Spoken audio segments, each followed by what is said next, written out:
Computerized Start is brought to you by my awesome patrons on Patreon, and by your tips and memberships on Ko-fi.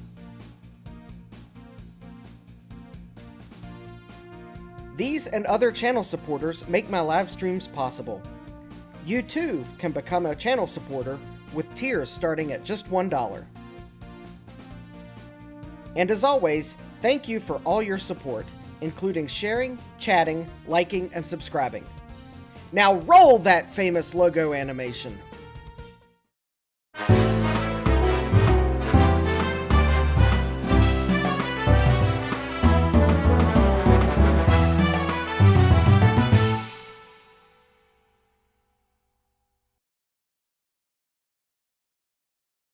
Good evening and welcome back to a technical difficulties filled Computerized Start Live.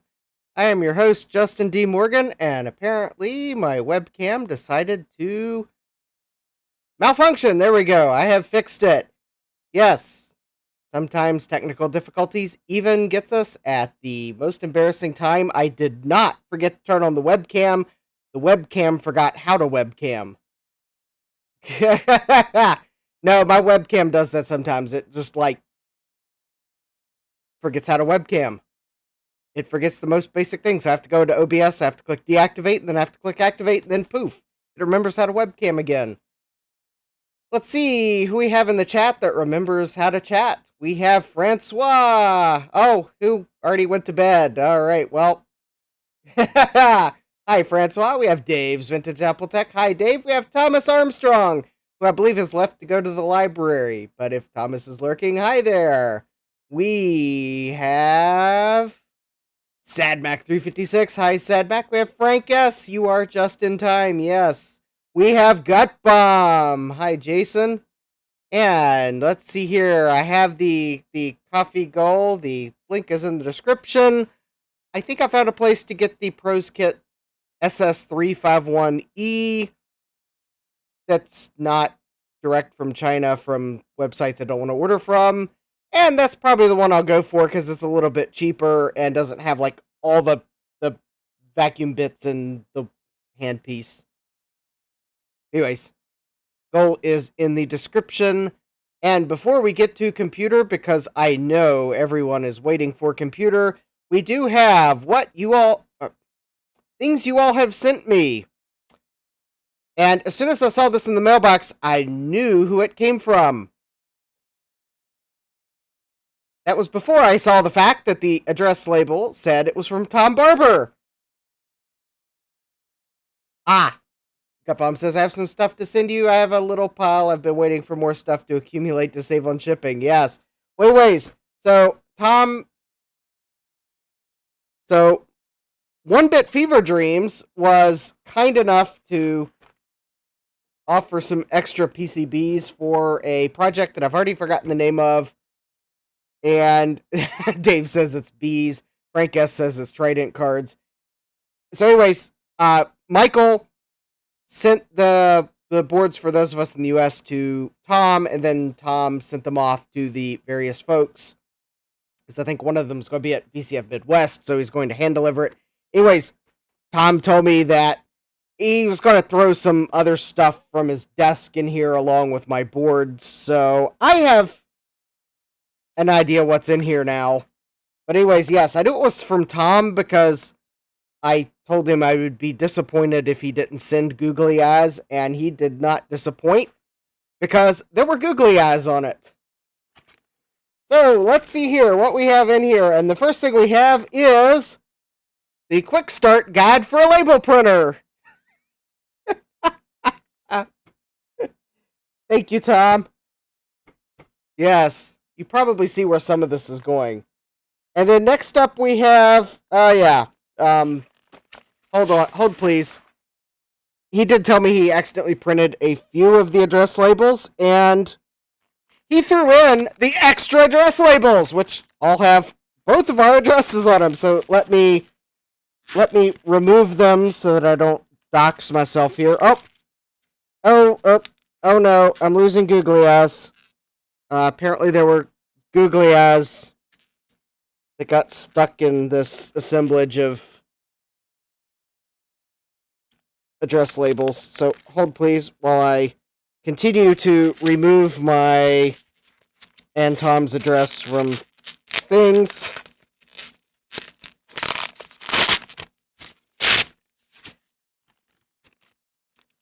I'll have to find the...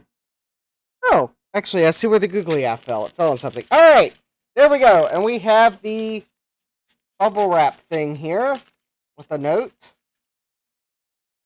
Dear Justin, along with the cash recorder boards, I threw in some random crap from my desk as promised, some more useful than others. Enjoy, Tom. All right.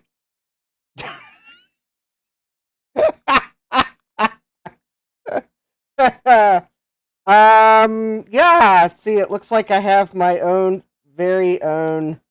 Oh, I don't know if I'm going to be able to get the tape off of this, but all right, let's see if I can get the tape off of this without tearing it. It is masking tape, so maybe I might be able to gently get it off, because it looks like Tom has...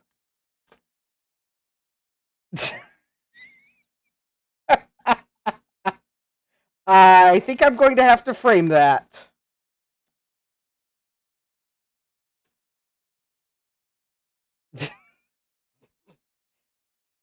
A googly eye me. Yay. Alright, thank you, Tom. Oh, he even put it on foam, so it actually has some rigidity. Okay, I will have to frame that and put that somewhere. So, let me set it off to the side. So, I believe this is one of the cache recorder PCBs. Oh! And there we go. There is the PIC microcontroller that Michael programmed so that I did not need a programmer. But anyways, what is the cache recorder? Well, it is a Farallon Mac recorder clone.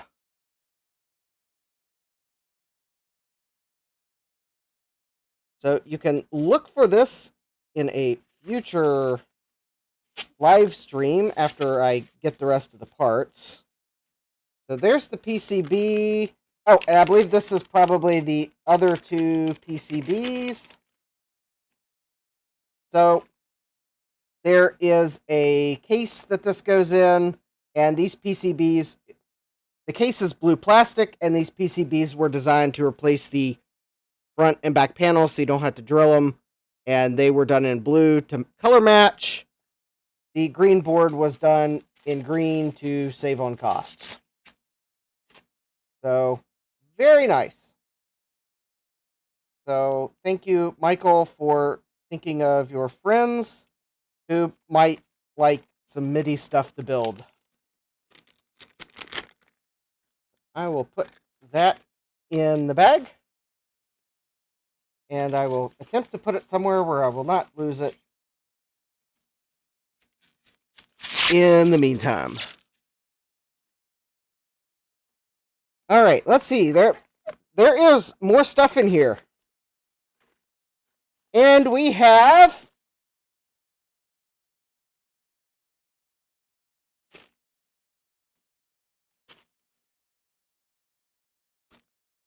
Your guess is as good as mine. It looks like it might be part of a heatsink assembly. I don't know what that is. And we have... Oh! We have a blue pill. Very nice. Alright. So I think I'm going to start two piles here. We have the more useful pile. Googly eyes are more useful. And then we have the less useful pile here. I don't know what that is, but we got a blue pill. That's very nice. Oh, looky here. We have a compact flash card. 2 gigabytes. Industrial. Nice. All right. Well, we'll put that in the more useful pile. We have... Ooh, what's this? Another blue pill. All right. And we have... Let's see here. Some more random plastic bits and a... Oh, wait a minute. Oh, that's actually one of those, like, kind of hex bits that you use with your hand. So actually, those are actually kind of useful. So we'll put that on the more useful side. We have, oh, nice, a Blue Scuzzy V1 desktop. All right, yeah, those are actually useful. And oh, we got some PCBs here.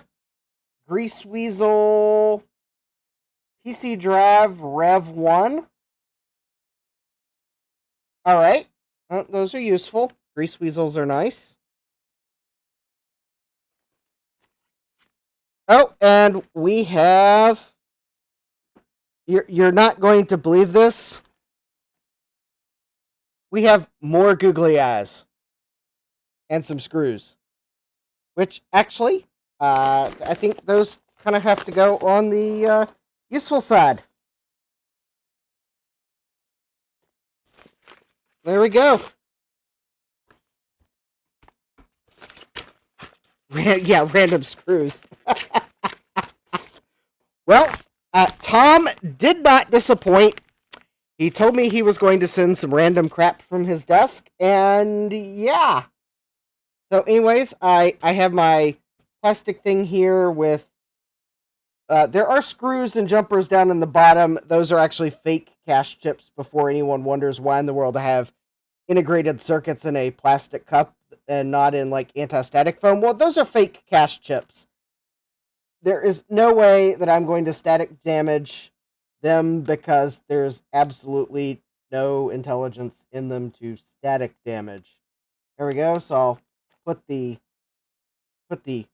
screws in my little screw container here. I guess I'll put the googly eyes. Oh, neat. It's even one with the eyelash on it. Cool. I guess I'll put them in the bag here until I figure out. Gutbomb says thumbs down, no spork. Tom, you forgot a spork. Yeah. You know, I had a shirt from, I think it came from Think Geek.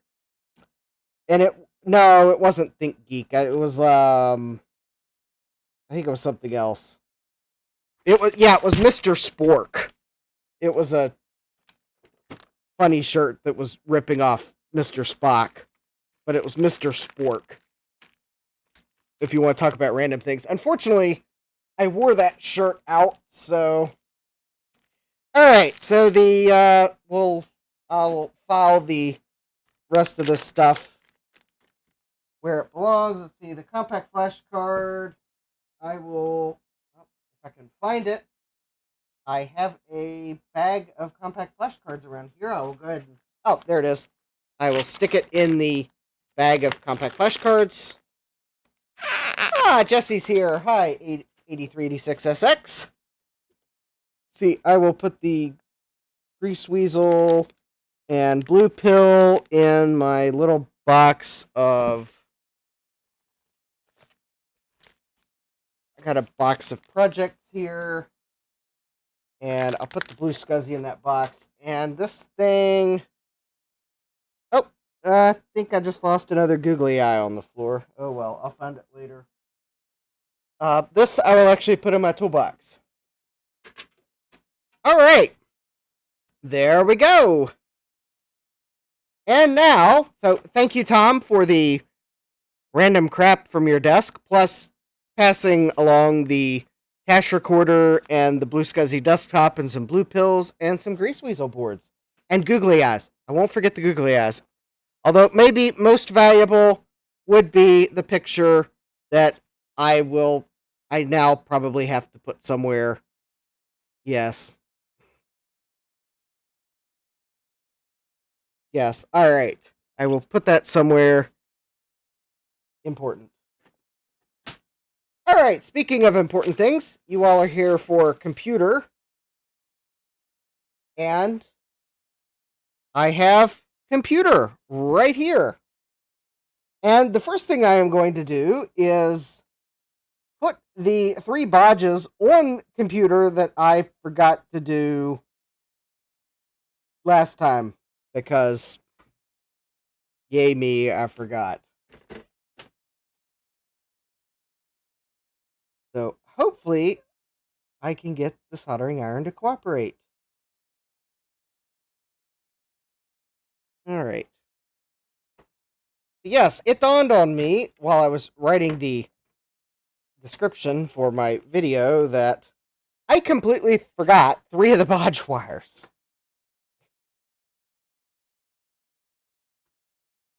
And I'm pretty sure I would have noticed by the time I powered it up and nothing worked. But anyways, I forgot the bodge wires that go here.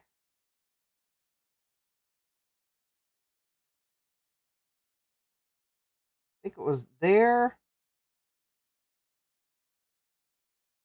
there, and there.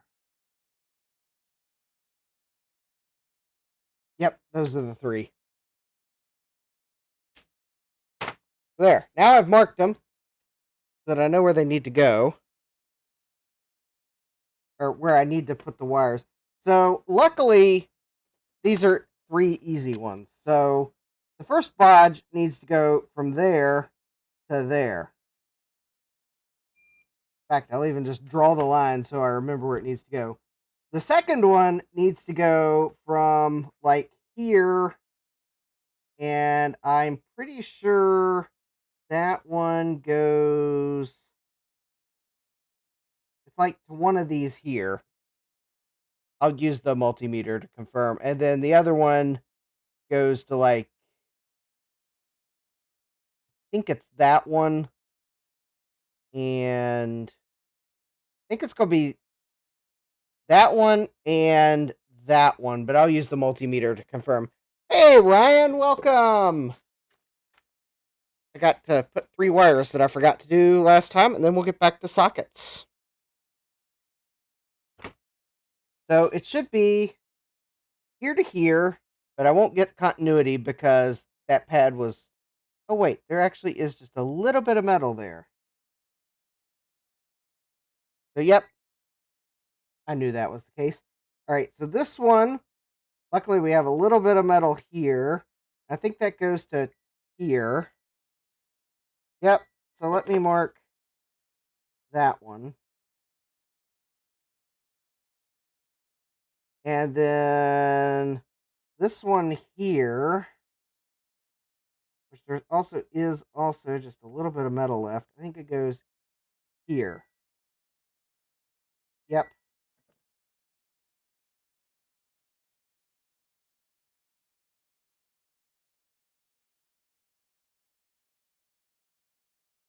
Put an arrow on that one. That one's just a line. So there we go. So that's where the 3 wires I forgot to run go. Now, it's quite possible I may have a connection here. Because there was enough metal that I think I might have gotten some solder. But I kind of want to add a wire just to make sure it stays a good connection. Now, why are these bodges needed? Well, this is to fix the damage that happened trying to remove that socket, because I think I tried to use Claris, and what I didn't know at the time was Claris's heating element was not working correctly, and, well, I just did too much to the board. Claris should be working just fine now. So, to fix these, so these 2, I'll actually just remove the solder from the via so that I can get the wire down in the via on that one. This one, since there's a component leg sticking out, I will just tack this wire to the component leg.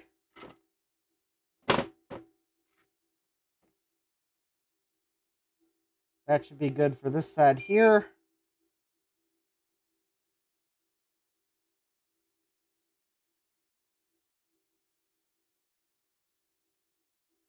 And yeah, that's going to be a really short bodge wire. In fact, I may have to actually remove the wire to strip it because it is so short. But we'll see. Yeah, actually, I think I am probably going to have to.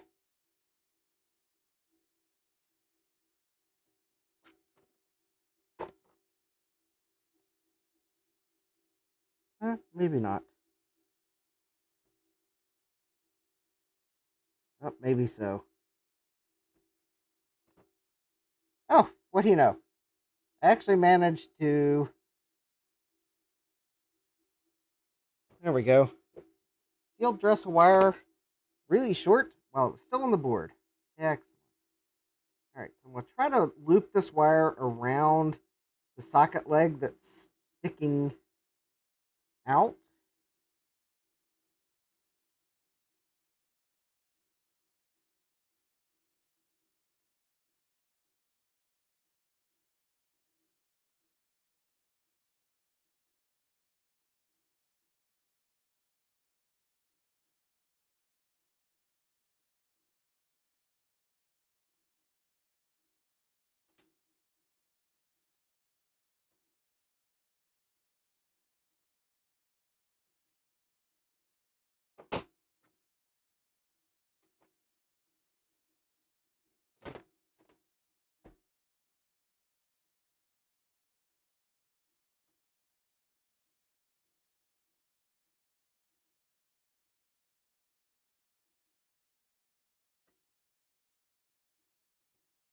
All right, hopefully.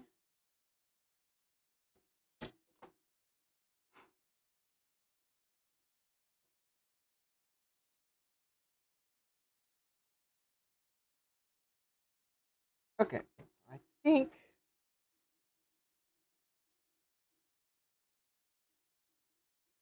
All right, I think that should be enough to solder to.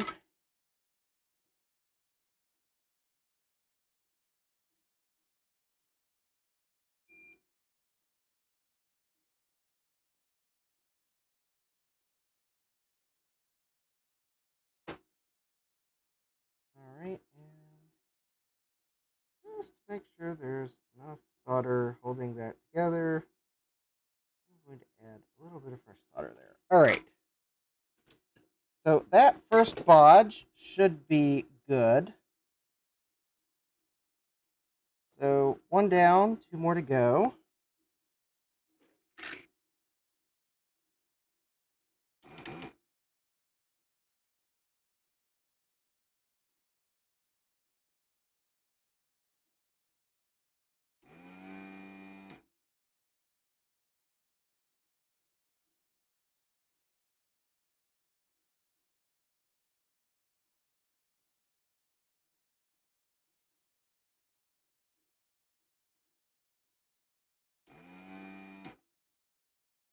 Go. All right.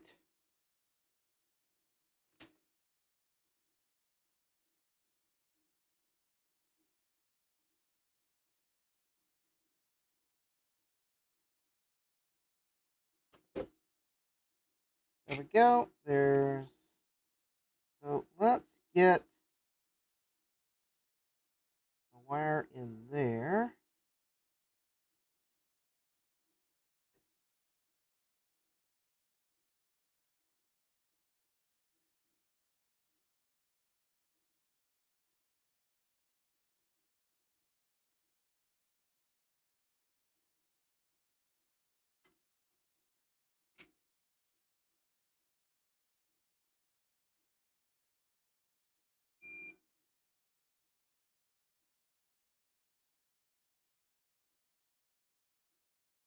Oh yeah, for those of you that are going to be at VCF Midwest, I am totally expecting someone will grab me a Trident card from the free pile.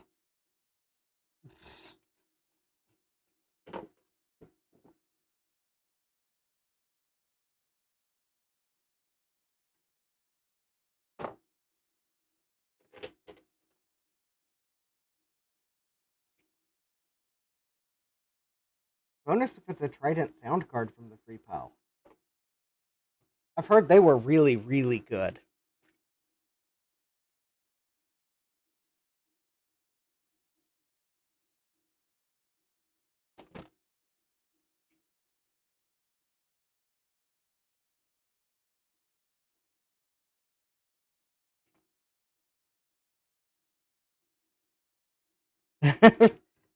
Frank says if anyone sees an Alps keyboard for a 2C, let him know.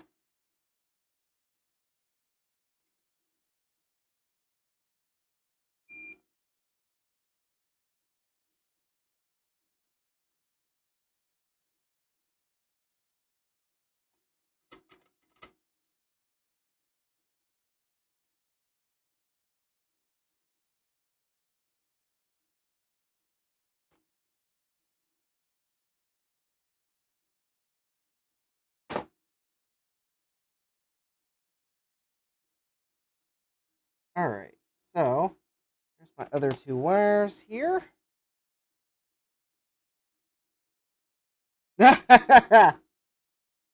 Thank you, Will.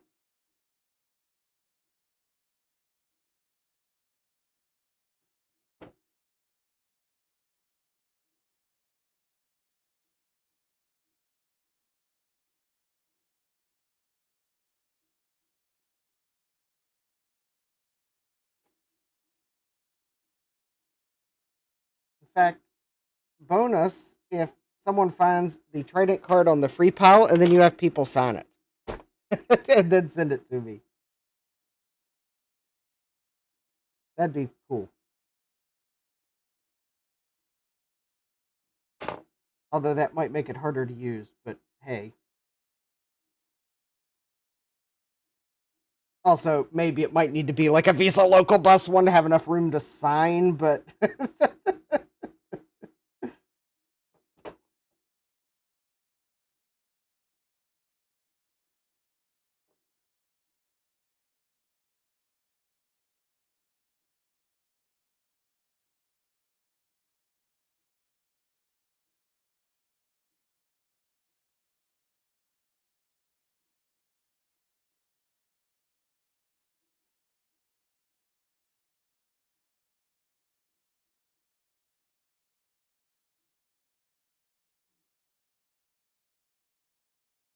trying to get the wire to go around the pin.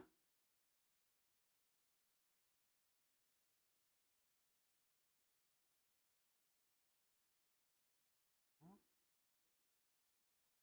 that's weird. The wire not.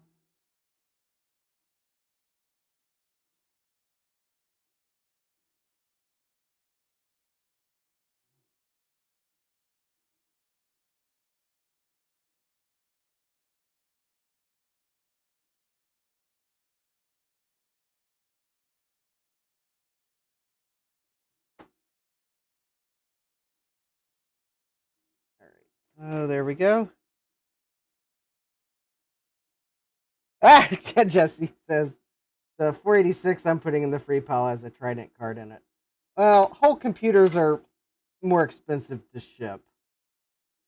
I was trying to be considerate and just asking for like a video card.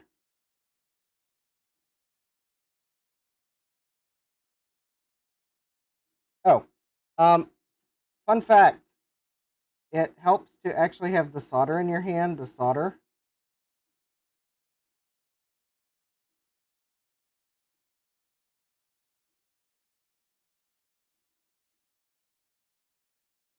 Follow me for more soldering tips.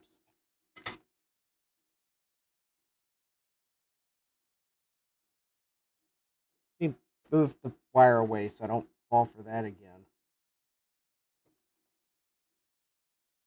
Good night, Will. Oh, that's not. There we go. There's the wire I need. Right there.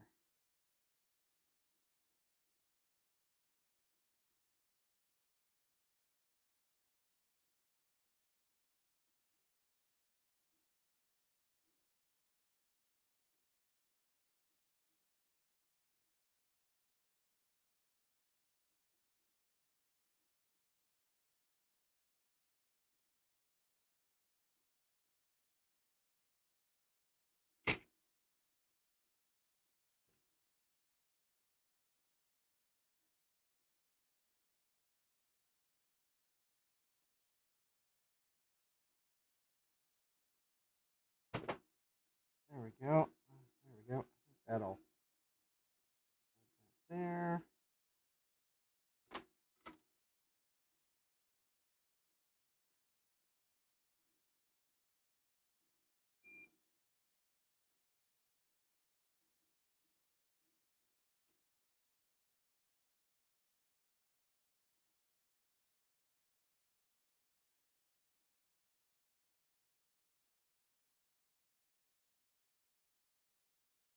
Oh.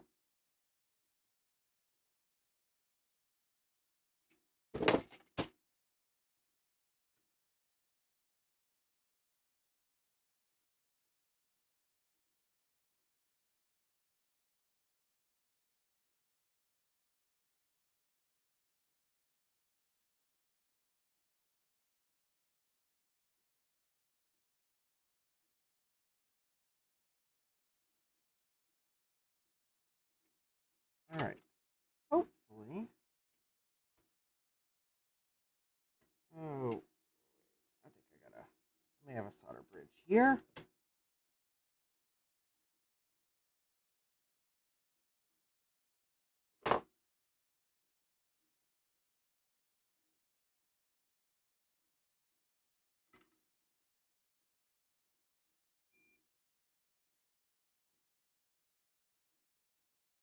There we go. Okay, now I think that's good.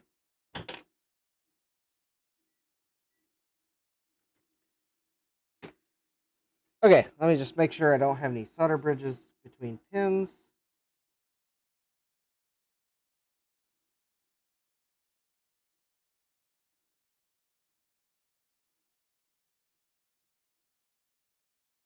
All right, let me make sure I got connections. Okay, good connection there. That one goes. Hold on. That one goes there. And that one goes there. And now, let me see if I can't double check that I got connectivity from the solder pad to the pin of the socket. It'll be a little bit more awkward. I don't want to stick the probe in the socket too deep.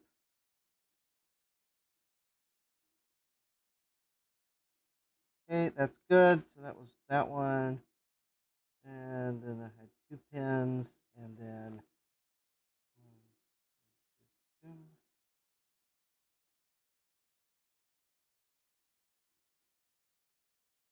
yep.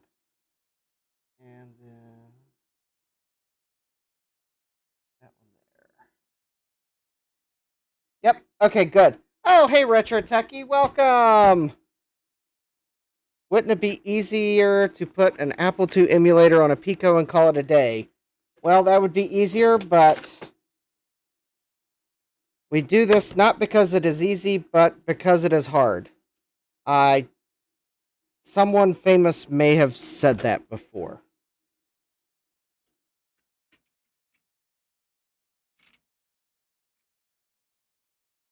Yes, I believe it might have even been Kennedy.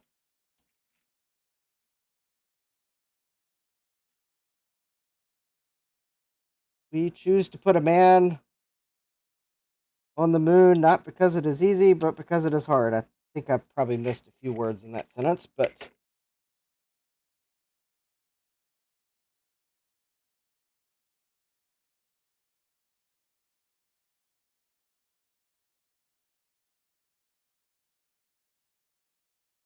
all right, there we go. So, last time I finished the stream by desoldering this row of sockets, so I am going to start the stream, or well, start this with putting those sockets back in. All right.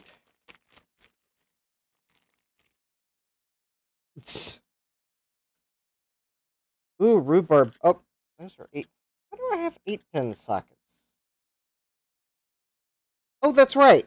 There are some 555 timers that have sockets. That's why I ordered 8-pin sockets. I was beginning to think I ordered those sockets by accident. But now I realize, no, I didn't. Okay.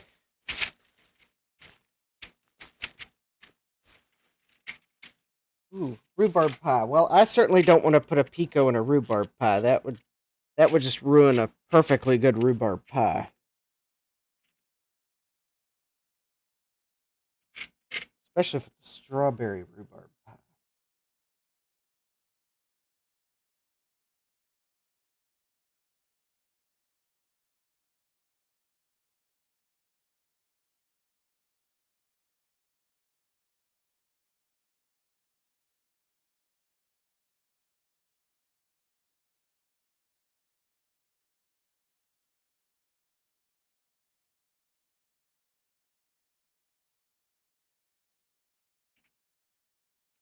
Okay, somewhere on my bench I have 14 pin sockets.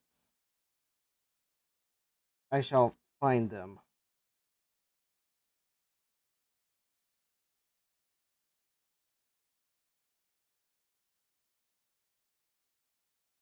I know I didn't have to order many, but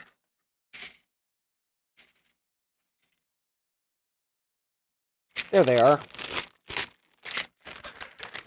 They're in the anti-static bags of anti-static bagness. Because we wouldn't want our 14 pin sockets to get static damaged in shipping, now would we? Actually, it's probably because that was the handiest thing for the Mauser employee to grab to pick the order. Alright, so now that I have an entire row of lovely little sockets, let me see if I can find Captain Tape.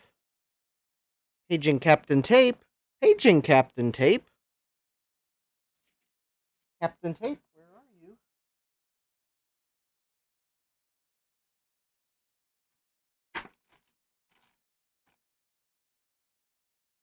Well, I know I had the Captain Tape, but now Captain Tape has run away. Which might mean I'll have to go get my painter's tape. Which I did manage to find the painter's tape that I knew I had somewhere in the house. And I realized it's only in the house if my car is in the garage. Because my painter's tape is in my car for some reason. I keep forgetting to, like, get it out. Probably because I only see it there when I'm in the trunk. And I'm probably carrying groceries. And then once the groceries are in, I neglect to go back out to the car and grab the painter's tape.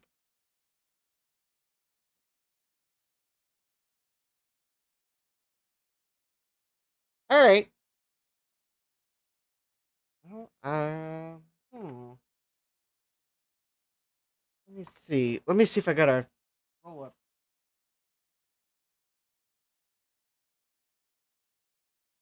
I may have another roll of painter's tape over here.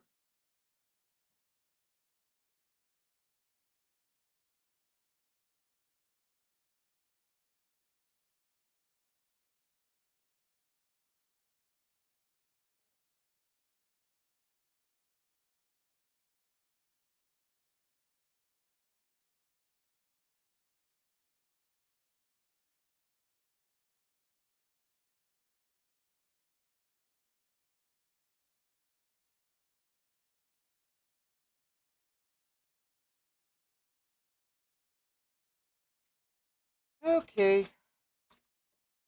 I don't have enough gaffer's tape. So I can't. Probably shouldn't use that.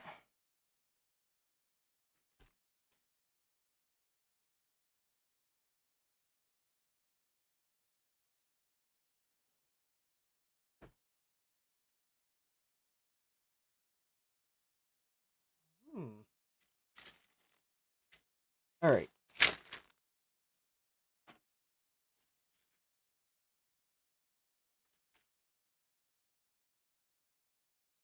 All right. Please continue to hold while I try to figure out what I did with the roll of Captain tape that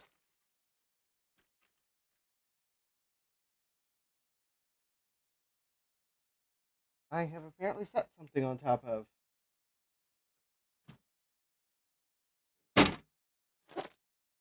No, that's the only drawer in here that it would fit in, I believe. That's copper tape. Huh.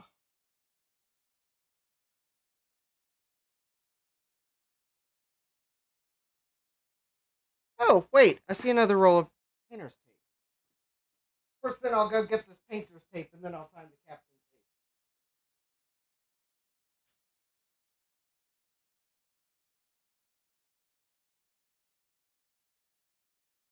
I knew I had a second roll of painter's tape down here somewhere.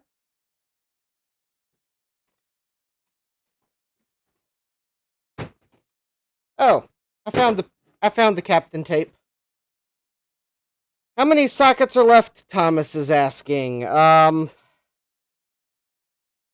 Well, after I solder the E row, I have 1, 2, 3, 4, 5, 6, 7, 8, 9, 10, 11, 12, 13, 14, 15, 16, 17, 18, 19, 20, 21, 22, 23, 24, 25, 26, 27, 28, 29, 30, 31, 32, 33, 34, 35, 36, 37, 38, 39, 40, 41, 42, 43, 44, 45, 46, 47, 48, 49, 50 little sockets, and one slightly bigger socket. Boom.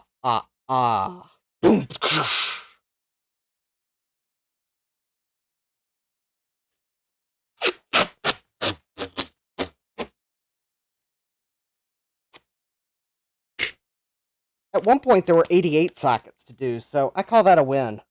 All right, so I am going to attempt to solder all of these sockets.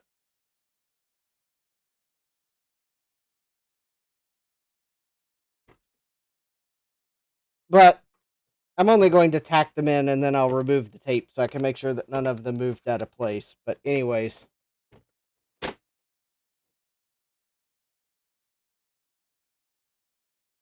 think that tape will suffice to hold them in place. There we go. Retro Techie says 50 sockets. My Pico has far less.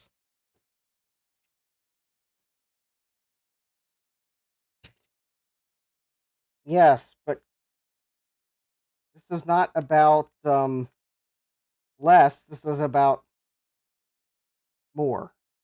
As in, I don't know, more sockets.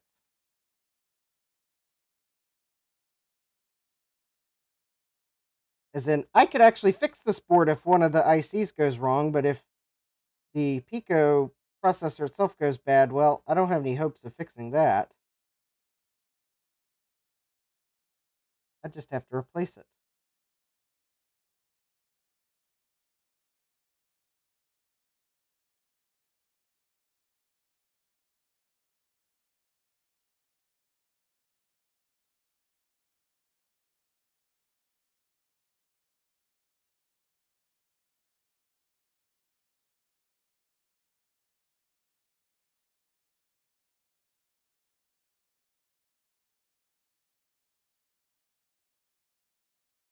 Besides, there's a certain je ne sais quoi about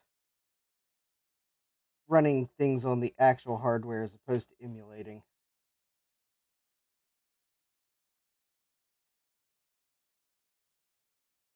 And yes, for my Canadian viewers that thought I knew absolutely zero French, well, apparently I know just a very, very, very, very, very little bit of French. I know je ne sais quoi, and I know no, and I know oui. Oh, and I guess I know parlez-vous français.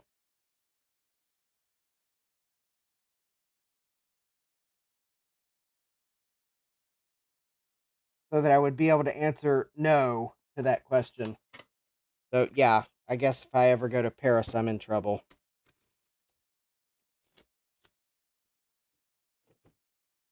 I'll be the American tourist they're laughing at.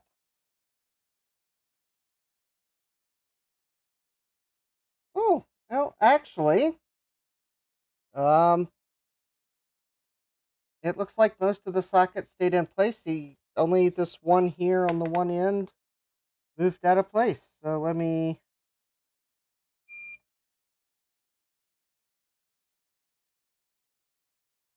Let me put it back into place, and there we go.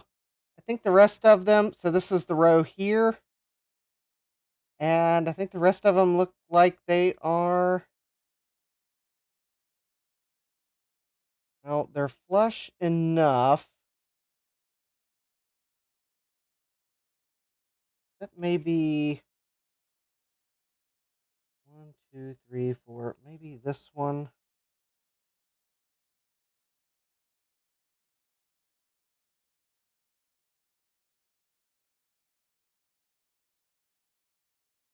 Maybe just a little bit. There we go.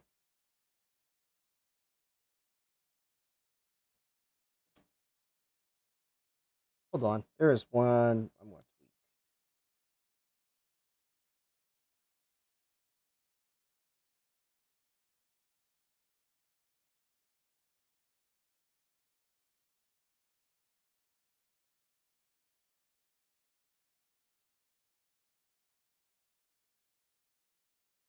There we go. Yeah, that looks better. Okay, now, yeah, now they're uniform. No one will ever know. Retro Techie says I'm not French. Well, neither am I. Oh, Retro Techie, this is my it's my Apple II clone, Apple II Plus clone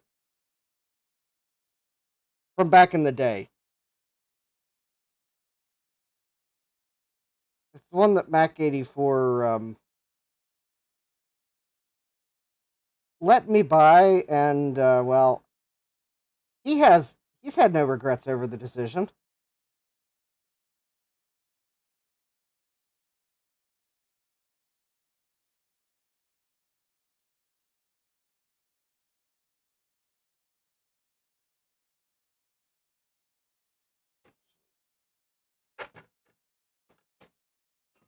I don't know if this will do much, but in honor of people going to VCF Midwest, I just spooled up the miniature airplane engine.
Retro Techie says I have 3 Apple II clones, 2/3 work.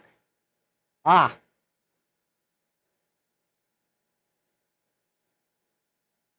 I have 1 Apple II clone, and well, I'm working on it.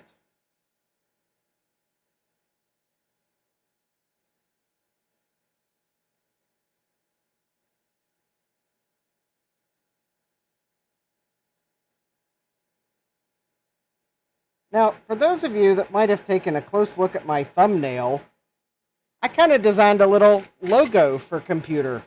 Did anybody happen to notice it?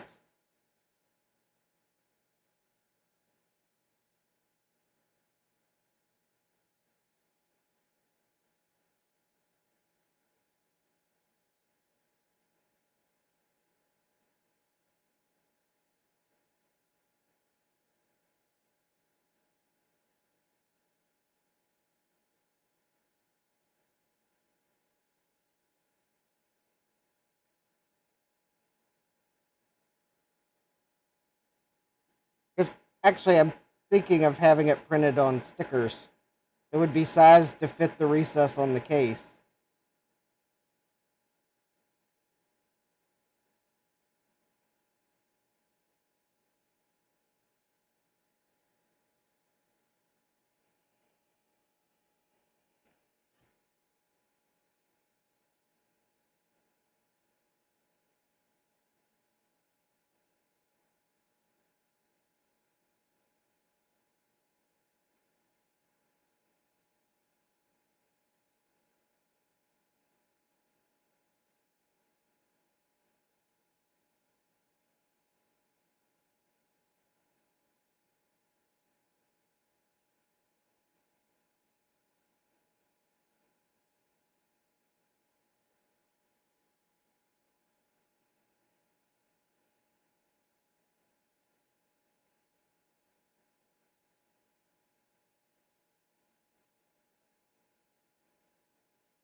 Yes, for those of you watching this stream instead of the like football thing or whatever that's on tonight, thank you.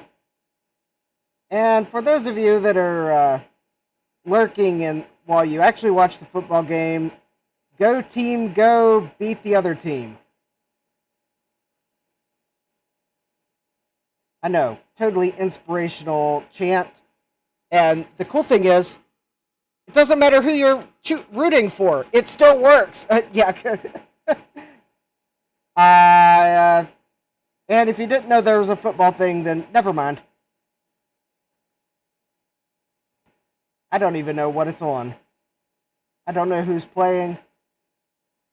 All I know is the security guard was doing rounds, and he saw I was in lab. He's like, "Hey, you watching the game tonight?" And I was like, "No, I'm live streaming. I didn't even know there was a football game."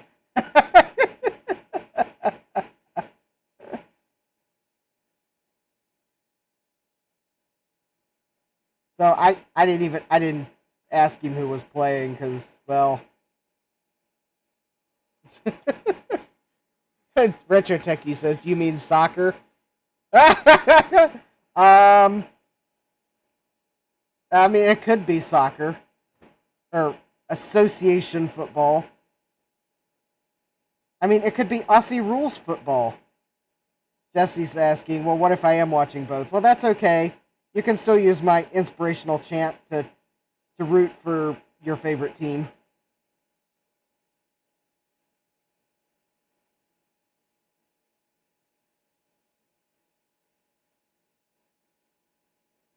In fact, my inspirational chant actually kind of works for any sport.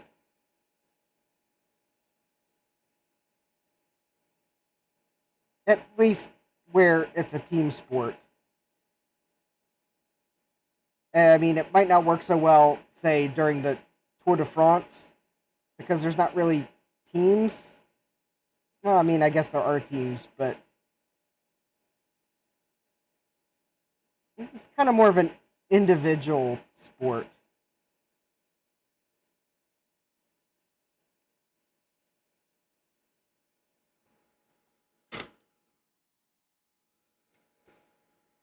Maybe also be questionable to use my chant for competitive omelet making because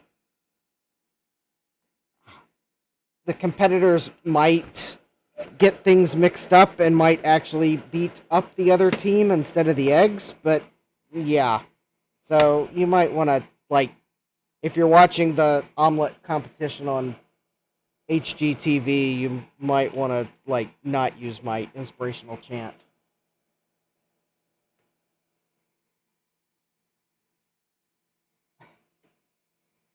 And then for those of you that tuned into HGTV to see if there's an omelet making competition, I just totally made that up. Although I would probably totally start laughing if someone said, wait a minute, there actually is one.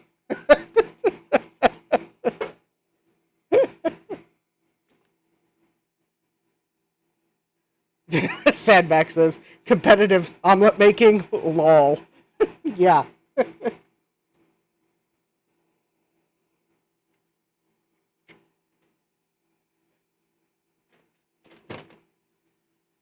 Well, I mean, they've got, like, the Great Bake-Off and whatnot, so... Sadback. Sounds like something you'd pitch to the Food Network. Gutbomb says, I'm a huge fan of the omelet bowl. Yeah.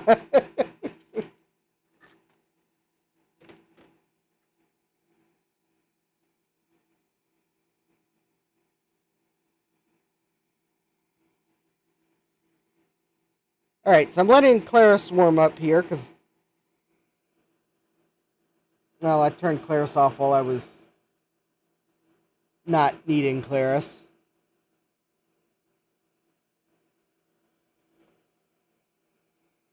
So I'm going to basically...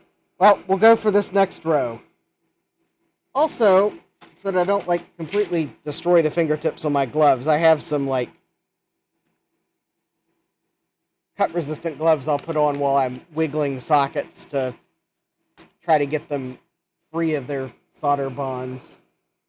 Because These don't hold up. These ones are pretty good, but they don't hold up for socket wiggling because the tips of the sockets are actually kind of sharp. So, anyways, Claris alert.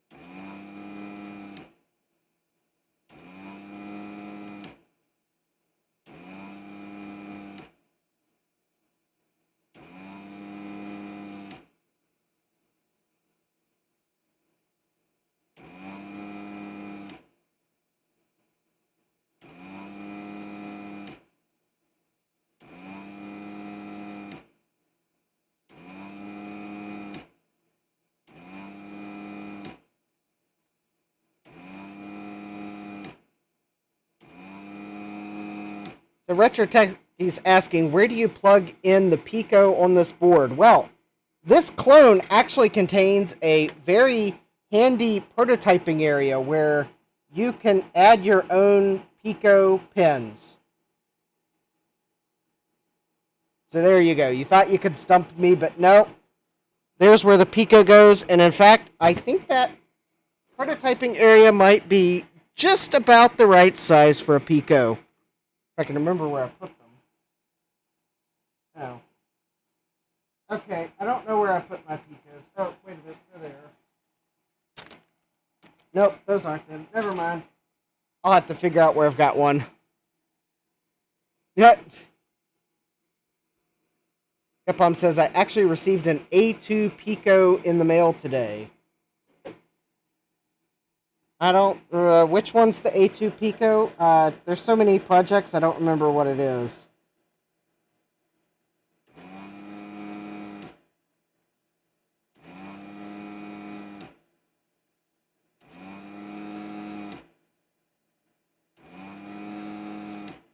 Is that the one that's like the multi-configurable board?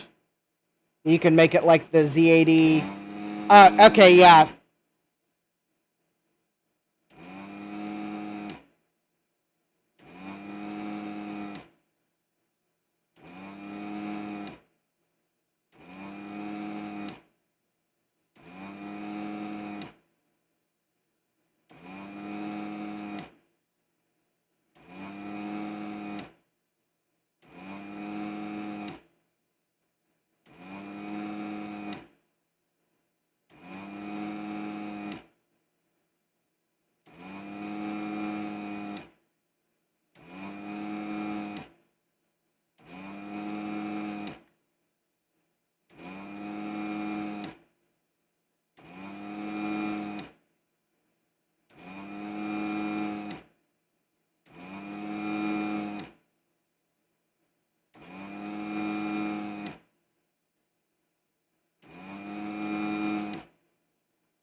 Oh, Capom says it's commonly used as a mocking board, but it's the board you turn into other boards by loading firmware. Cool.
Have a new subscriber! Welcome, Mike.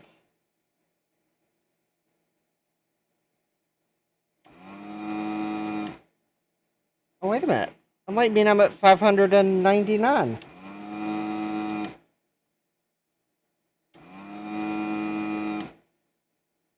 Although 640 is cooler than 600, but hey, you gotta get to 600 to get to 640.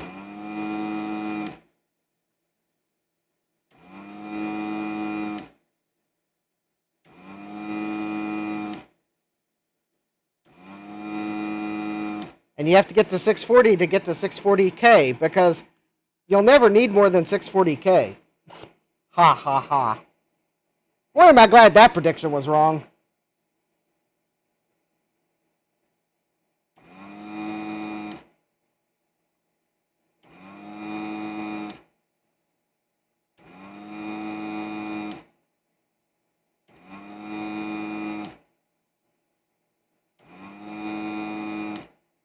Can you imagine trying to emulate an Apple II with only 640K of RAM?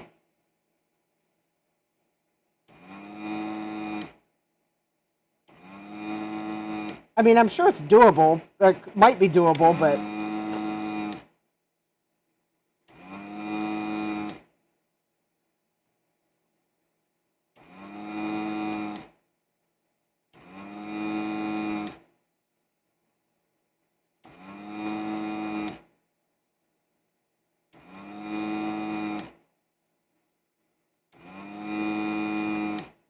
Oh, Gutbomb says the A2 FPGA does the Mockingbird. Okay.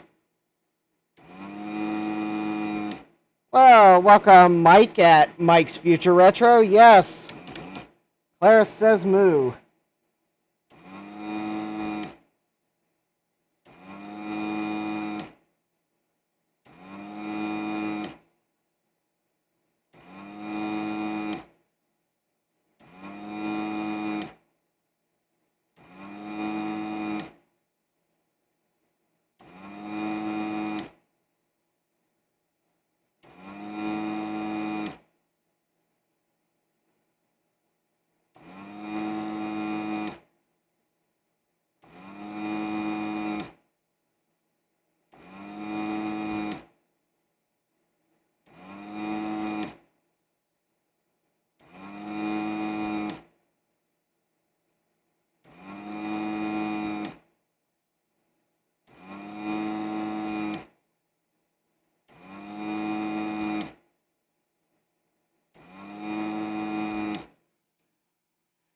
Whew.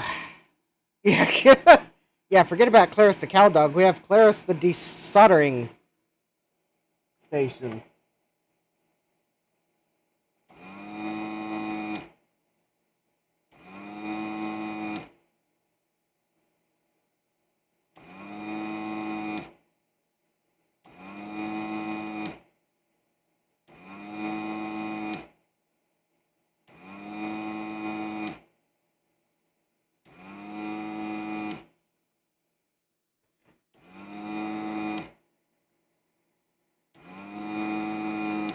All right, good night, Frank.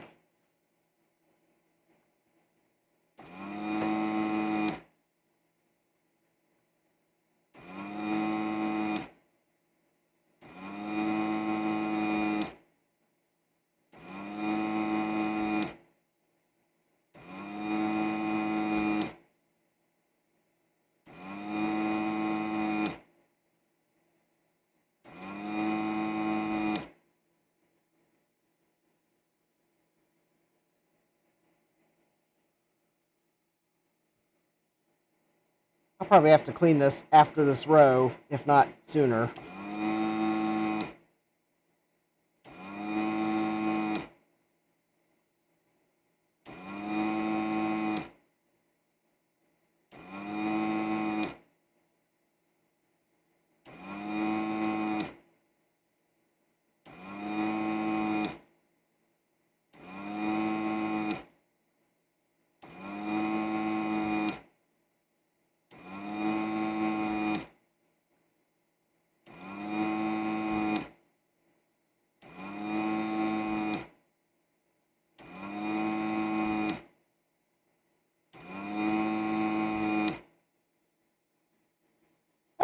Mike says, I'll be here till the end of the stream. I work nights for a retail chain, and I'll leave the iPad set up while I work. Oh, cool.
Oh, hey, Tim. Welcome. We got Vborg here.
Yeah, I got a small cow farm here down in the basement tonight.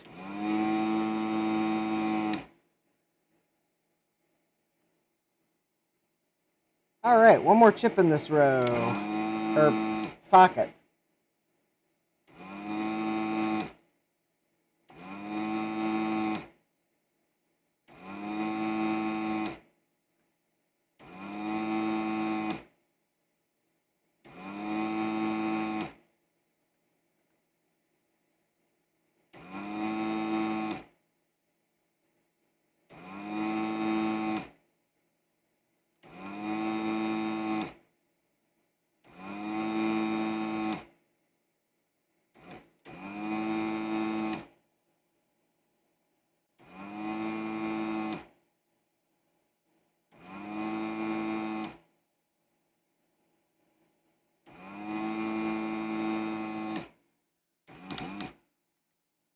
All right.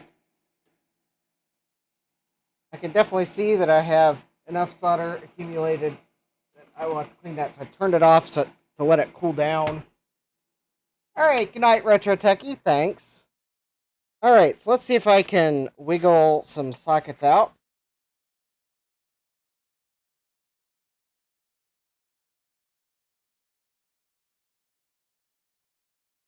So that I don't completely destroy my fingertips doing this. I got these cut-resistant gloves.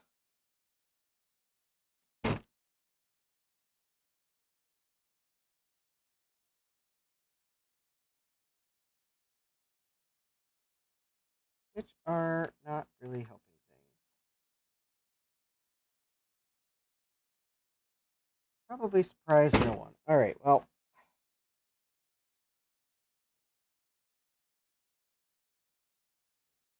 Maybe they would work better if I just put them on, but then I'd have... All right.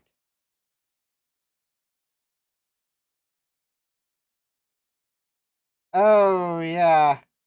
Capcom says maybe, I think most of our group is not around tonight because they're traveling to the Chicago area. Yep.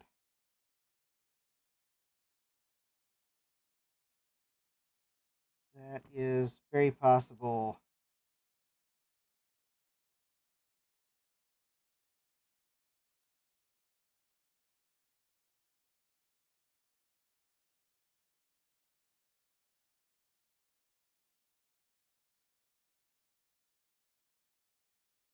I mean, they got free Wi-Fi on planes, right? Yeah, right. Free. Yeah. When do airlines give you anything for free?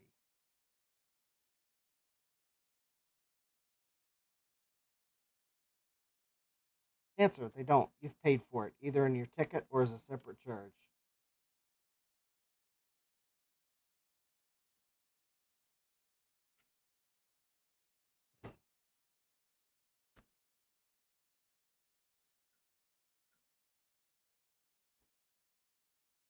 All right. Well,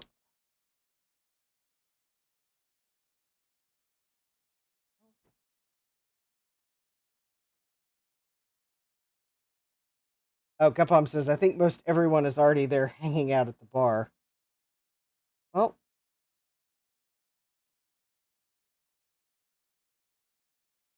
yeah. Well, maybe next year I'll get to go to VCF Midwest.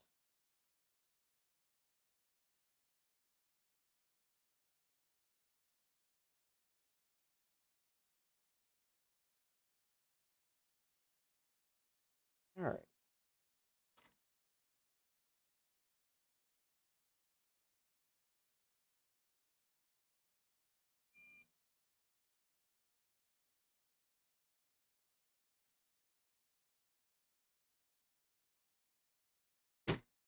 All right. One socket out.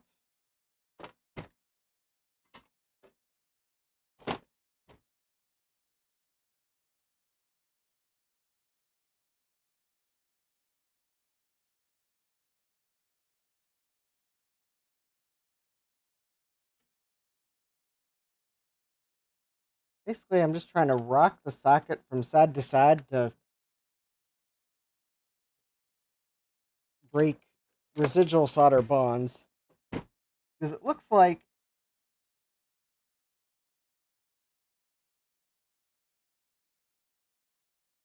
I cleared the vias pretty well. So I think it's just like residual solder it's stuck on.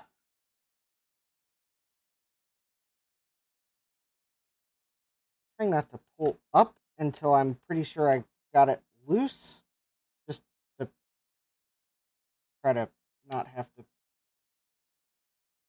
dodge anything.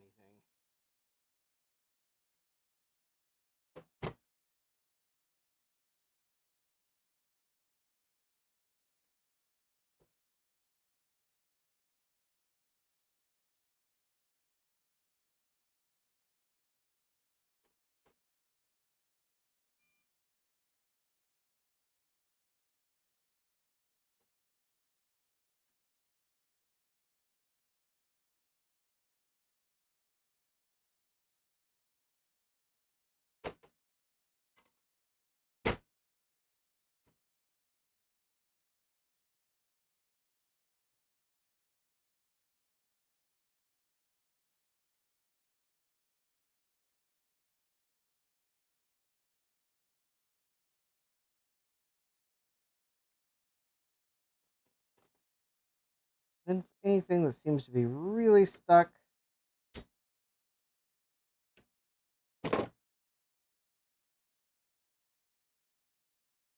I'll cut the socket so that maybe I can just deal with the individual pins that are stuck in the board. Get rid of the extra plastic. And now, maybe I can. The trick for this is hold the little bit of plastic that's left on it with the needle nose. Keep the metal pin. And there we go. And then, in that case, I'm going to find there was still some solder in the via, so that's when I will try to find the solder wick. And I can't get UV clear the rest of the way the old-fashioned way.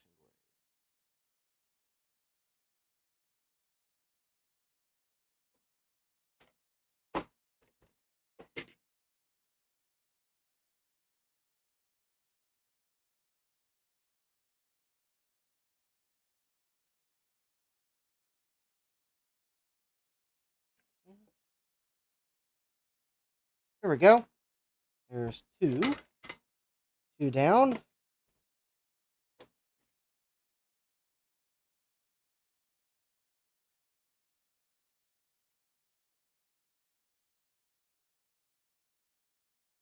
Capcom says I will try to get my anxiety and my bank account to let me go next year. All right, well.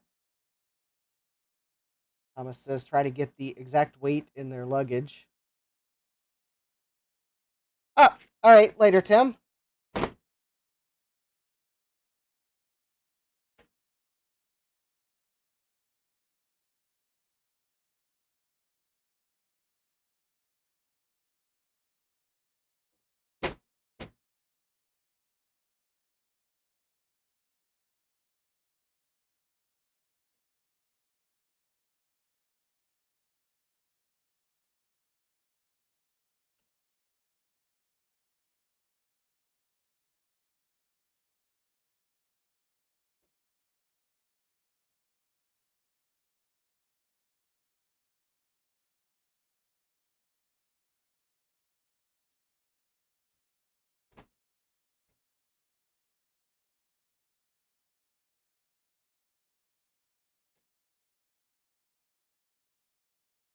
All right.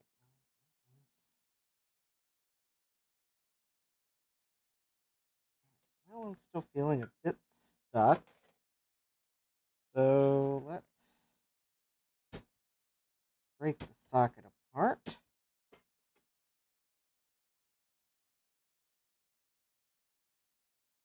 Maybe one side is free. Ooh, that side's almost free. There we go. I have a stubborn pin on that side. And I think I might have a stubborn pin on this side. Maybe another one. Go.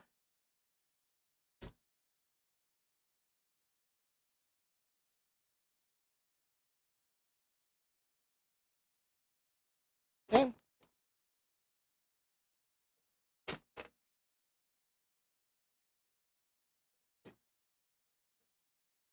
And then there's enough plastic around that pin that I will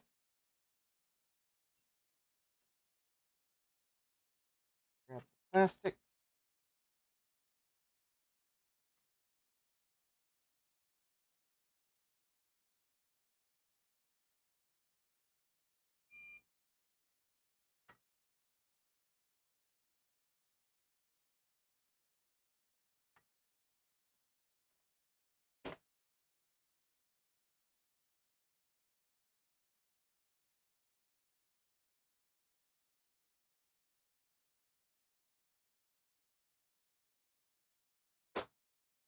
That.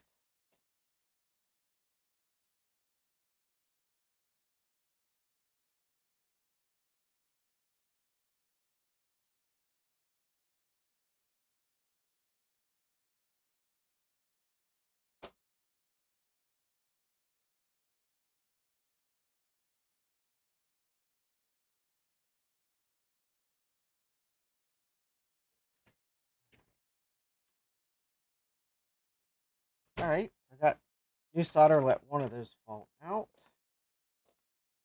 And now let me see if I can get the other three out.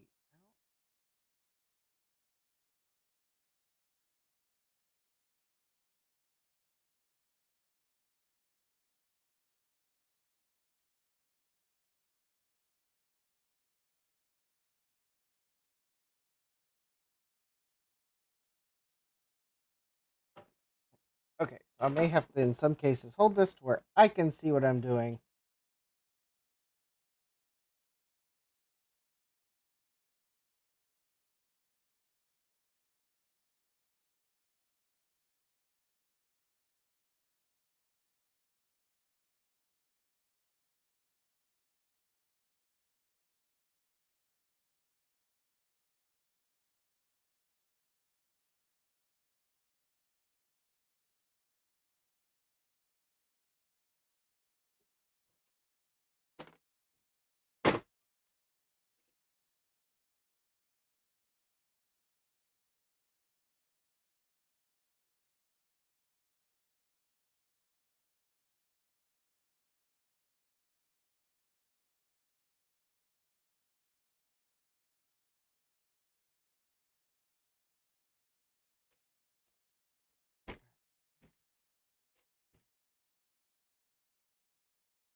pins stuck here.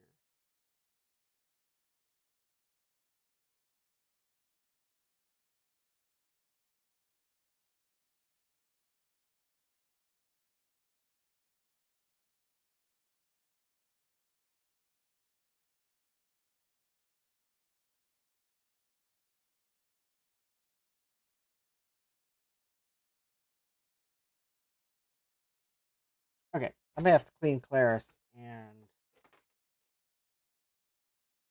retry that way.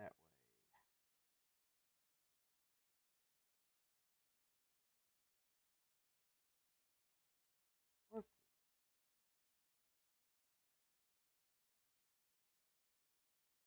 Fresh solder and wick might be all.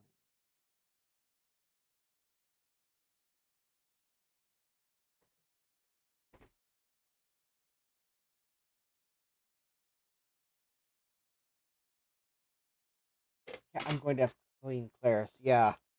All right, let me clean Claris because Claris is full of solder.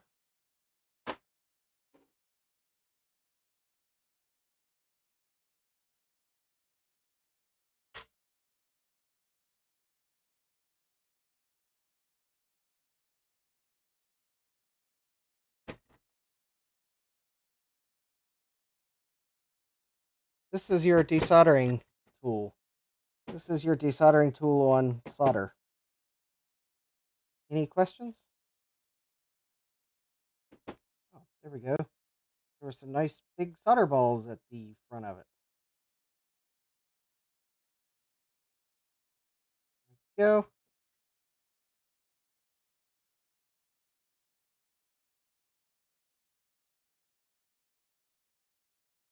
Okay, not quite as much solder as I thought was in there, but there were solder balls rolling around inside of it, which is just a surefire way of getting solder balls to melt in the wrong place. All right, I am going to attempt to reuse this filter by putting this metal part in front of the solder filled part, and maybe, just maybe, I can get this to go back together in some way that I won't destroy it, because I'm running low on those spare filters.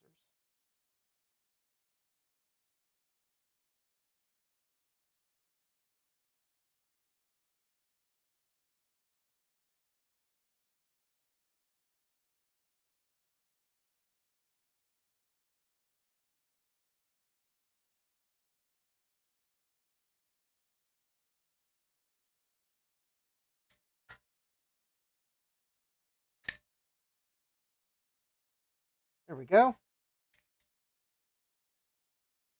think that was mostly successful.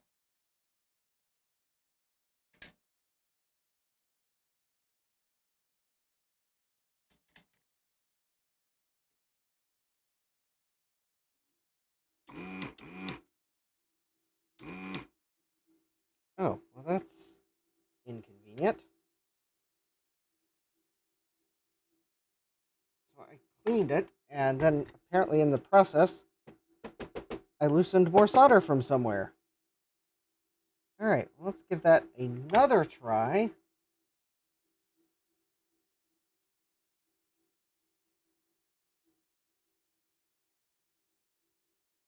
Now, with the added peril that it's already heating up.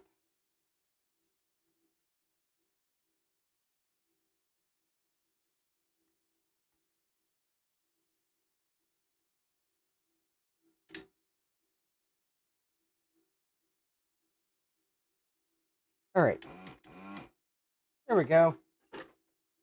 Let me just now get rid of the solder.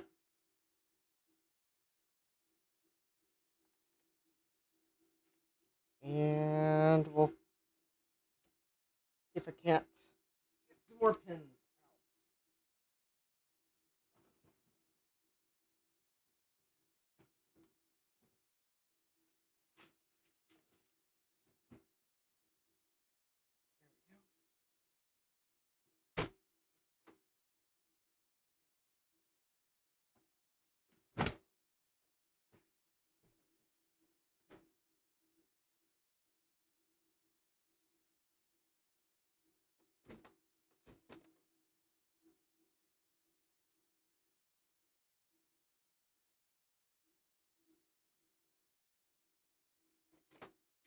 You know, I had thought about going to the next swap meet up in Wall, so that could be fun.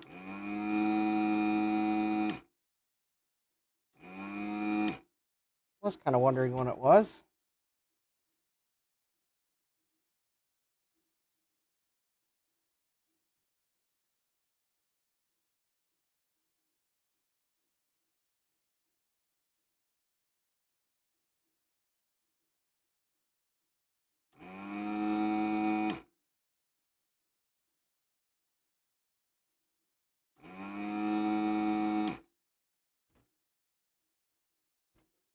All right, let me see if I can't.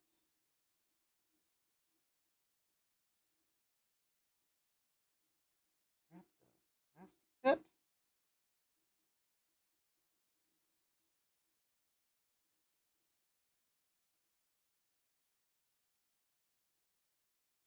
Okay, let's do this. I'm going to use the desoldering tool. It's got a larger thermal mass. And I'd like to get this pin out sooner rather than later. I'm going to grab the plastic part that's still attached to it because that'll insulate it from the thermal mass of the tool.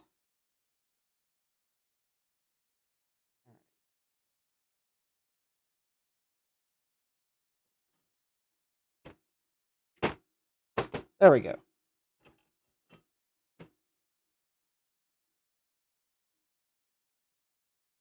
Excellent. And no board damage. Although, something on this board around this area smells like...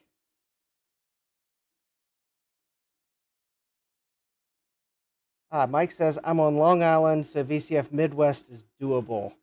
Well, I'm in Virginia. So...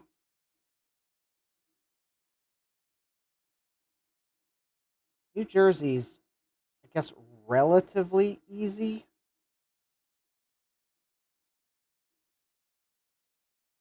I mean, I could drive to Wall. Yeah, the one in June was decent, but it was really blazing hot that day. Yeah. Uh, Normally I'd bug Retrotech Chris to see if he'd want to, like, if I could be a bad influence, but yeah, it was so going to be so hot that day. I didn't even ask him because I wasn't wanting to go up in that heat. I'm glad the weekend that the System Source swap meet was decent.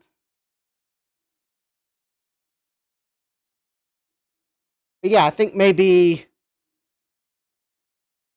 if you're going in November, I'll go. Oh, cool, Gut Bomb. Yeah, that might be an incentive right there for me to go, depending on snow. Oh yeah, yeah. Yeah. Let's see. Snow in November in Virginia. I mean, always possible, but usually not. Usually too soon for snow in Virginia. Snow in the Boston area in November. Yeah, I could see that as being a um, distinct possibility.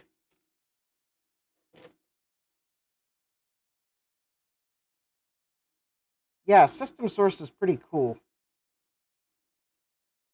And the swap meet they have at System Source, it is on the small side, but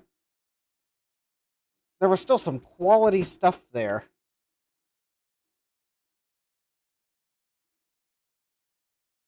So, I mean, I don't know. Yes, Gut Bomb says snow in Boston. Possibly, yeah.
All right, Mike. If I'm up there, I will keep an eye out for you.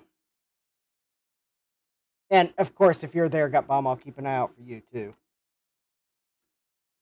And of course, anyone else that's there.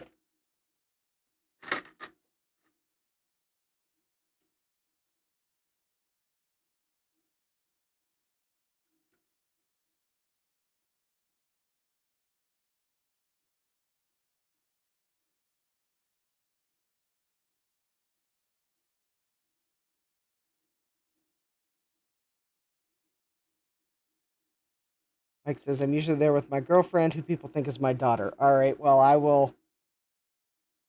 I will be amongst the people that know better.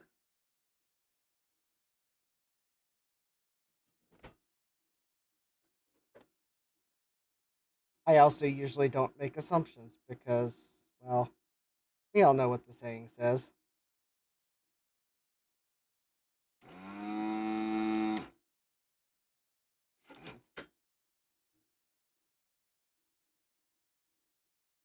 All right, there we go. Another socket out.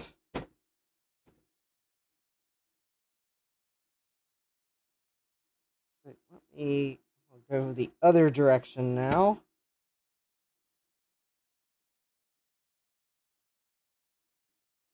Because this resistor pack, it would probably just make too much sense for me to actually remove the resistor pack. But if I'm looking at the pins on the bottom side of it, right, they bent pins on the resistor pack to keep it in. Ah, yes. Some people do have the gift of looking young.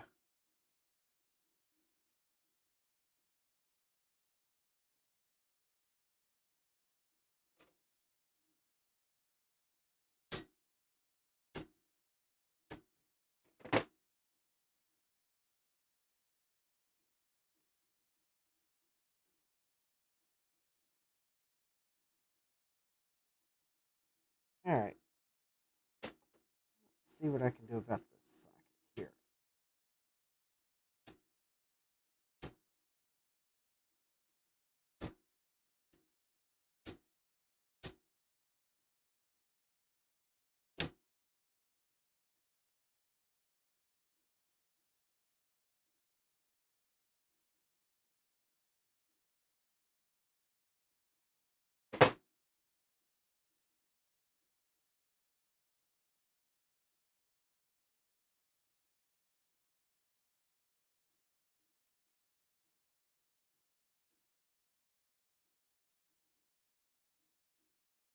Capcom says I look younger than I are. Yeah, I probably do. I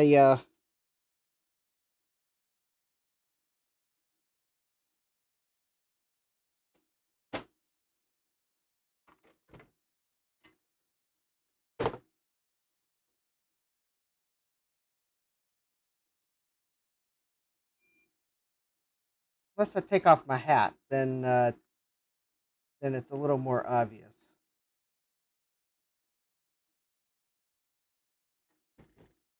Then Capcom says it's all the solder fumes keeps us young. Yeah, it's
I think the way I removed these sockets was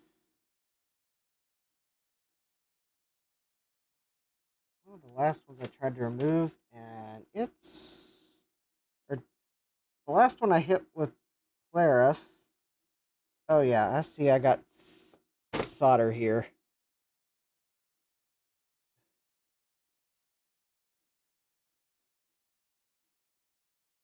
Oh yeah, I'm younger than you are, Mike. I'm a I'm a kid of the '80s.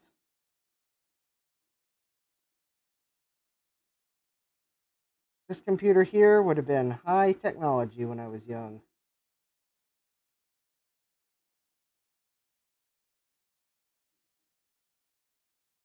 Now it's high maintenance technology.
All right, let's see.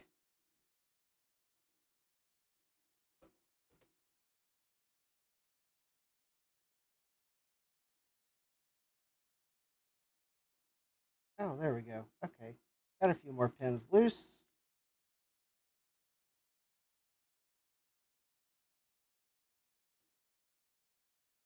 Yeah, some of those are still holding on. All right, let me go to heat and pull.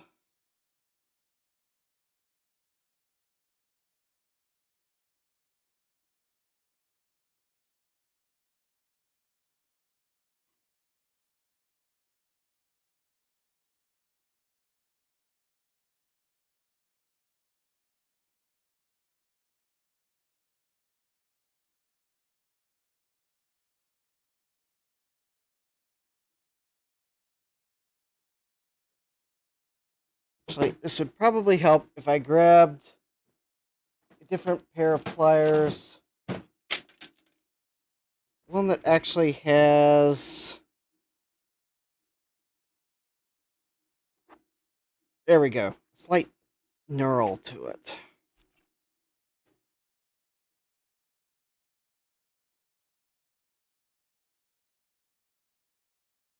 There we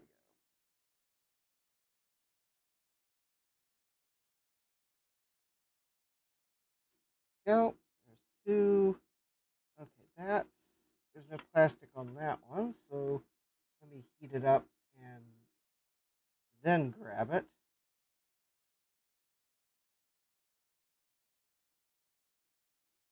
Okay, there we go. And now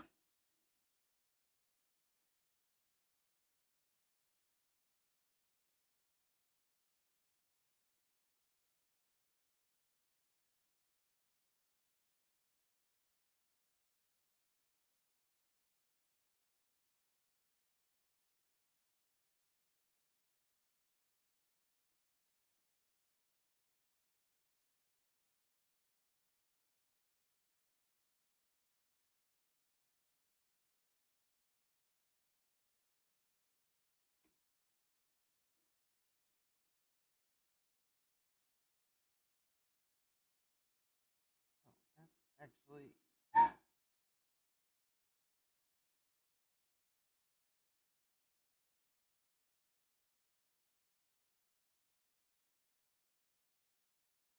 pins and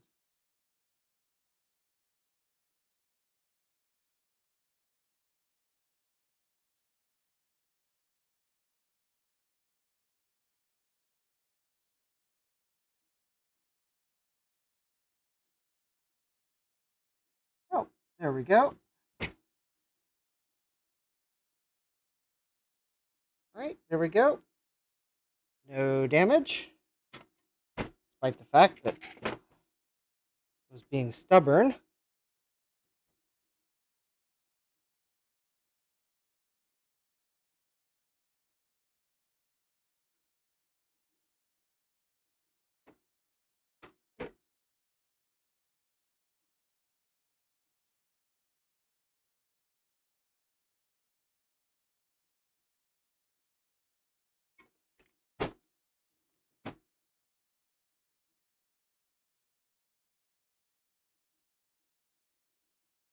Any of these?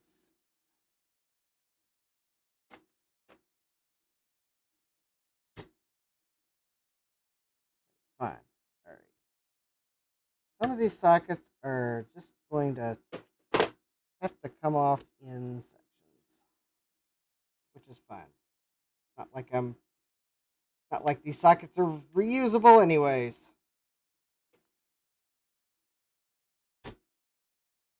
After all, there is a reason why I'm removing them. Because they're all green and crusty and corroded and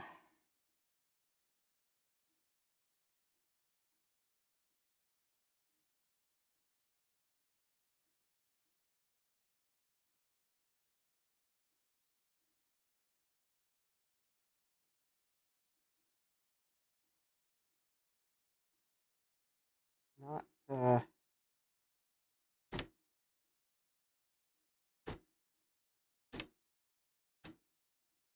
some of them were making okay contact, but they're pretty much all.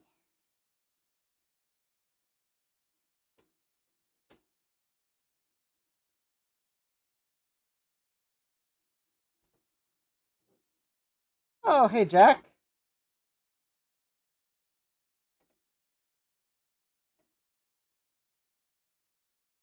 So, Jack, did you happen to notice my on the thumbnail my logo that I drew for computer?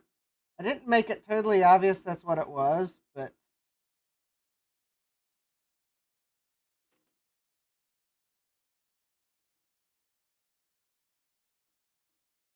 there is a reason why I used Water Tectora.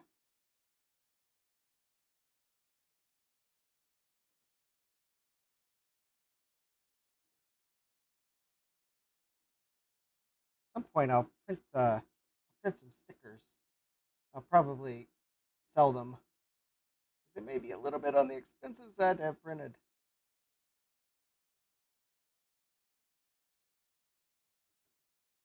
In fact, I was actually thinking of getting some printed in hologram to pay homage to the fact that whoever owned this computer before I got it had put some hologram stickers on it, probably after the original case badge fell off.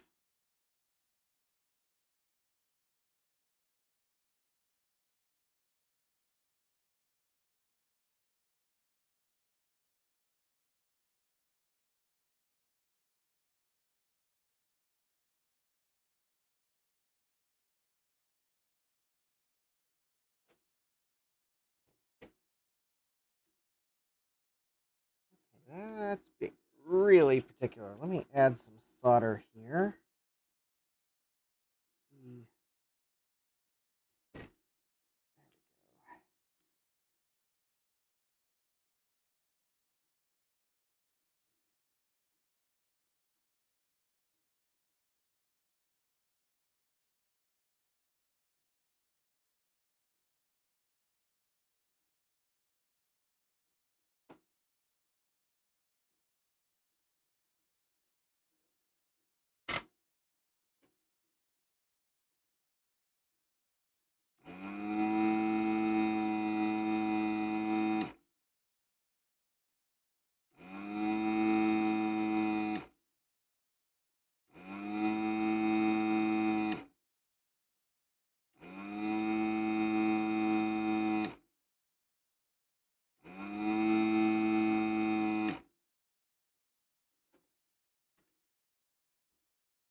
Go. Another couple pins. Oh, there we go. Excellent. Got another one out. No damage to the board.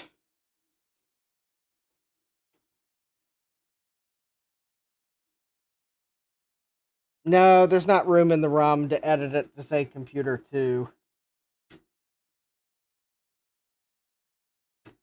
But I was like,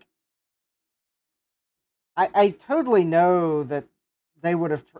It's like something they might have tried back in the day to make it look like it was more legitimate than it actually was. After all, I reused that from the April 2 logo that I had drawn last year for April 2. Like, I gotta use this somewhere, because that actually is not. I mean, it's not super hard to put the color bands in the letters in Illustrator, but it's not like super obvious how to do it either. I think it's all Mater Tectura, including the square brackets. Yeah, it's the same font that Apple used on the Apple IIs, or the Apple II and the Apple II Plus, possibly the early Apple IIes.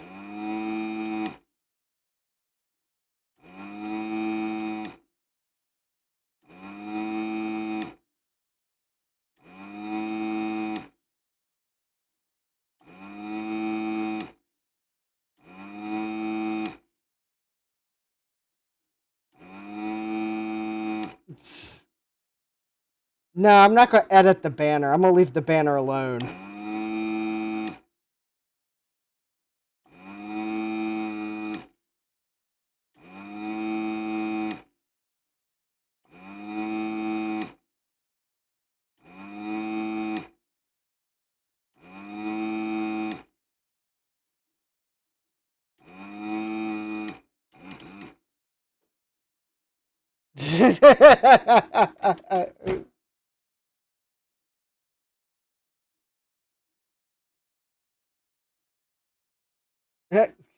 Yeah, you get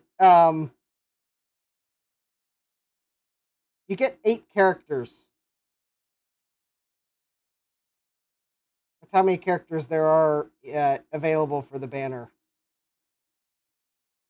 Apple only left enough to put Apple II.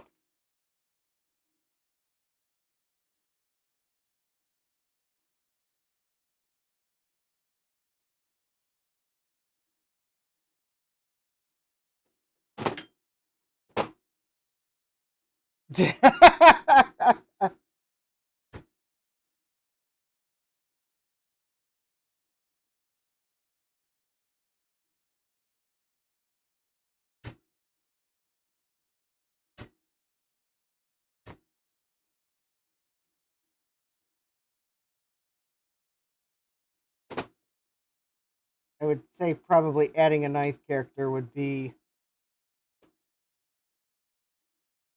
compatibility breaking, because you'd end up shifting a whole bunch of stuff. Ah, okay.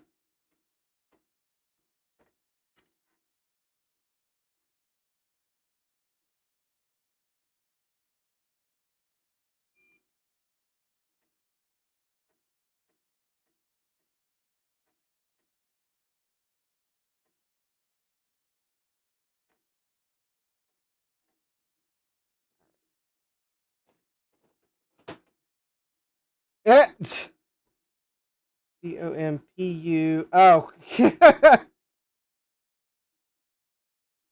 Well, I've got another clone motherboard. I was trying to think if I wanted to give it a funny banner, so.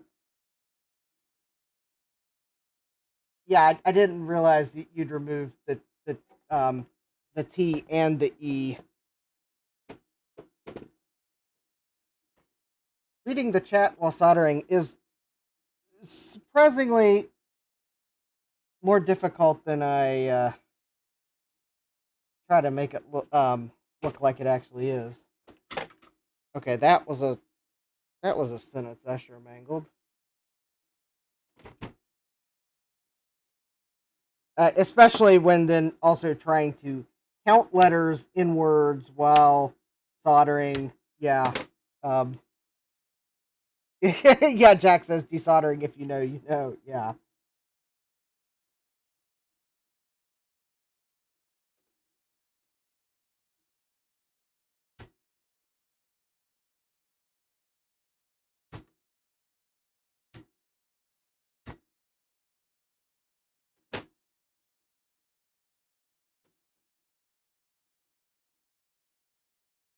In fact, I'll pull the other clone board out at some point. I need to do some work on it. Basically, I need to put a 16 pin socket in it and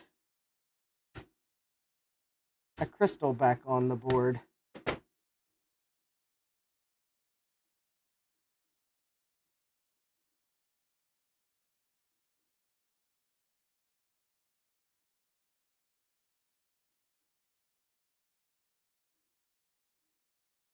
Long story why there's no crystal on the board.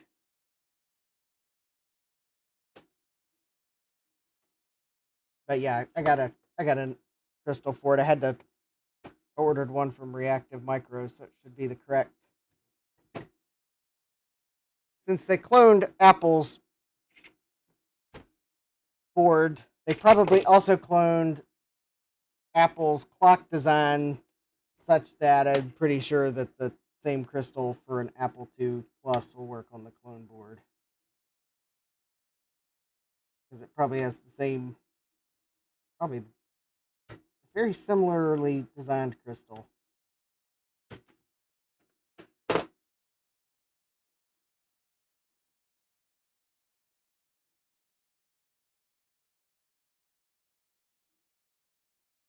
Oh, yeah, Mike. Oh, yeah.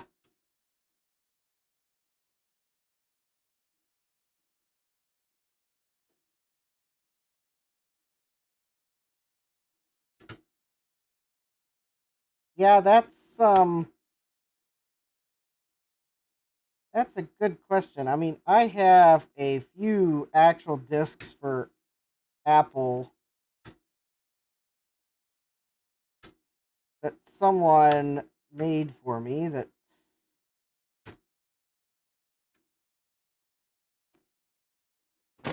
but I actually don't have.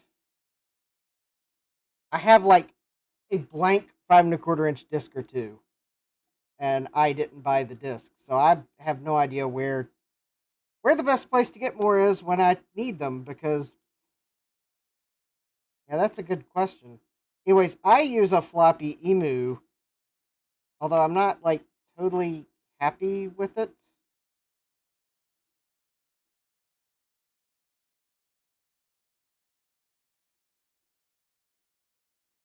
because for some reason I have weird problems with it that no one else reports, at least. I don't know. Maybe there's something wrong with my floppy emu, but I don't think it's running the floppy emulation at the right speed. And while it works to boot,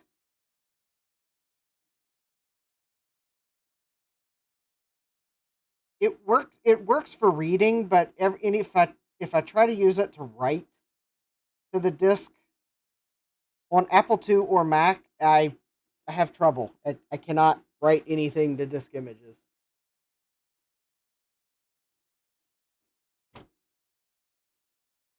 Gutbump says A2 Pico can do floppy and hard drive images.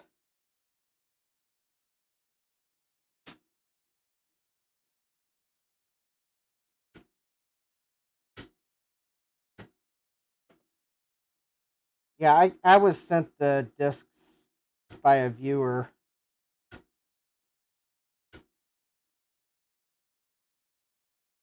I don't know where he got them, and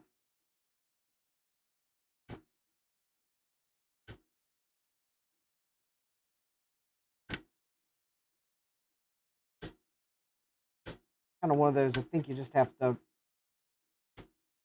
run across them and hope that they were properly stored because no one makes 5 1/4 inch discs anymore.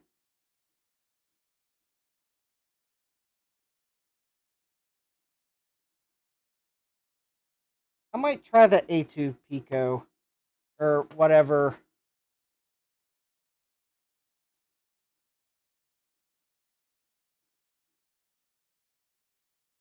I just get over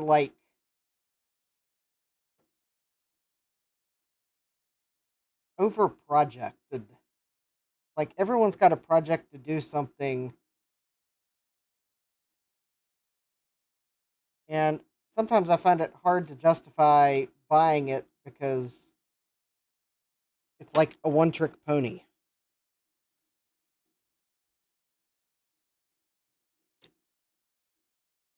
Or just it's expensive. It's like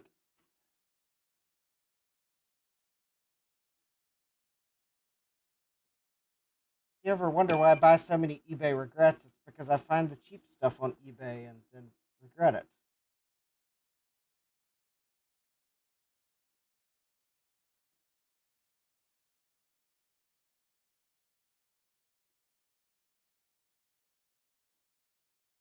I bought the floppy emu because it would work with Apple II and Mac. I was like, okay, at least it's not a one trick pony, it's a two trick pony. But I can't use it to write disks.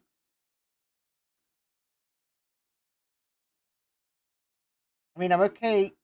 I mean, I realize for some of those floppy emulators, formatting can be a chore because there's just so much data that happens to format a disk because you're basically laying down an entire track at once.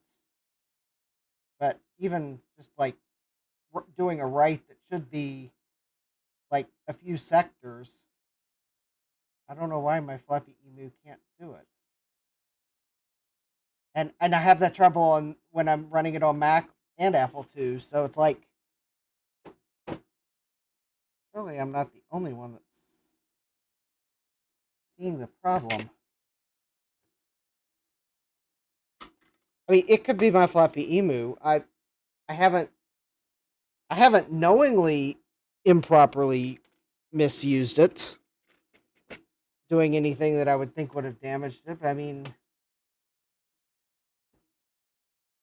I might have accidentally done something to it and didn't realize it. That is certainly possible.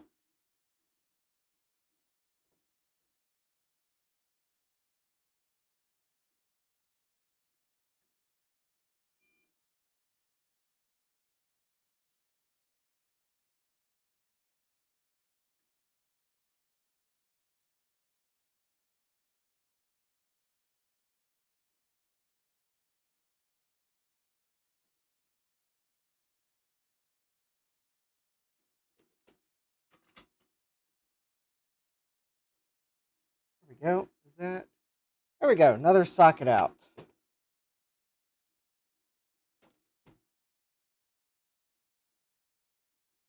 Seems that when the SD card gets fragmented, floppy emu gets crashy. Well, the thing is, I don't think my SD card should be. Yeah, there's nothing like running the original hardware as designed. Emulation can only go so far in user experience. Well, that's for sure.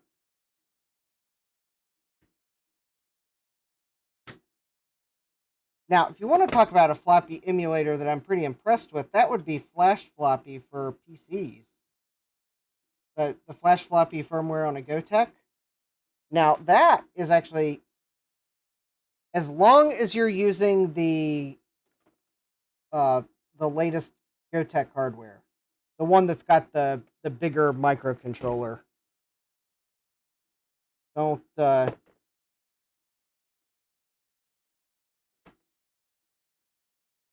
that is actually pretty impressive what it can do.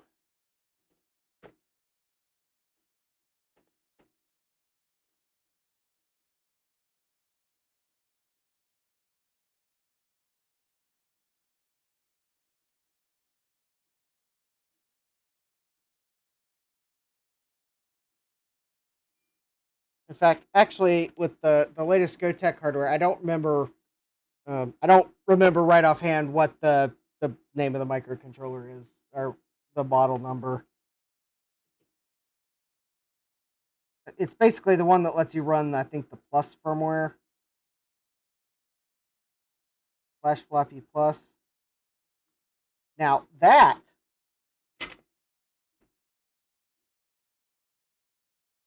Flash Floppy Plus even works for like track at once operations. Which is pretty impressive.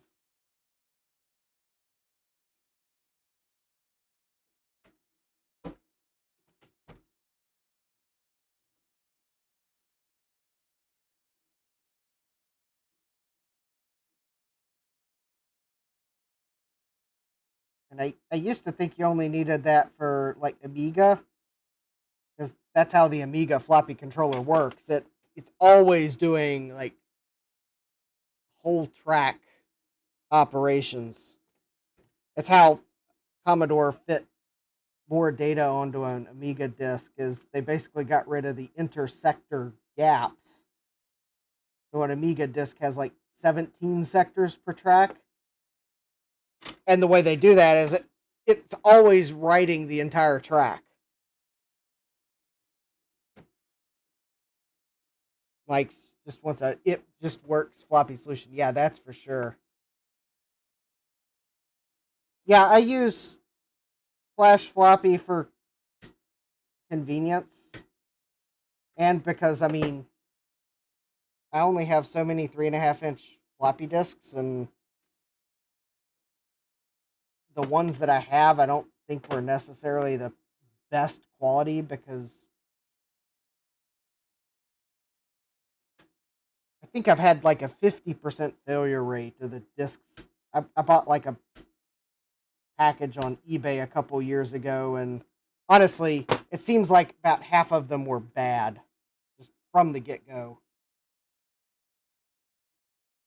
Supposedly, like unused discs. It was new open box. So, sure.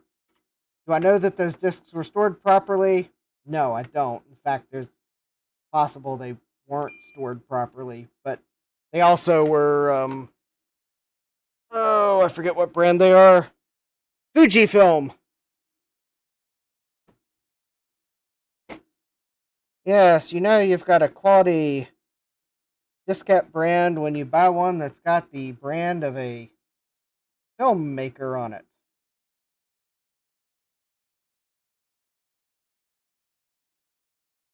I mean, sure, I'm sure there's some synergies between making discs and making 35 millimeter camera film, but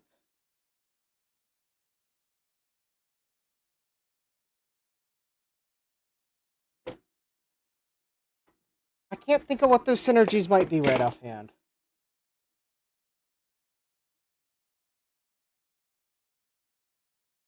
Maybe they're very similar synergies to how a cassette tape manufacturing company could make power supplies for Apple.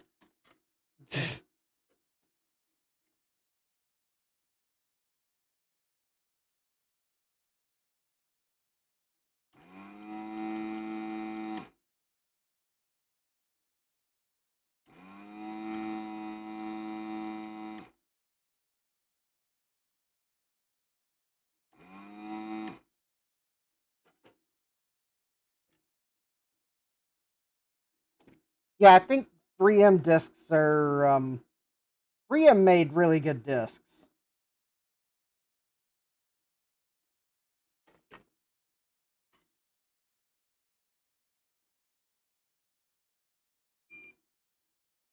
I mean, Fuji may have made good discs at one point as well. But I think the box I got of Fujifilm discs was like one of their later ones, because it was the like fun colors ones.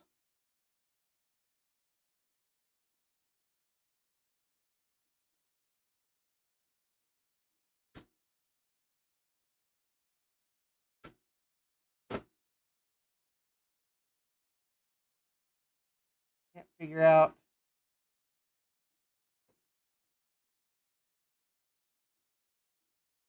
Actually, I bet with the Raspberry.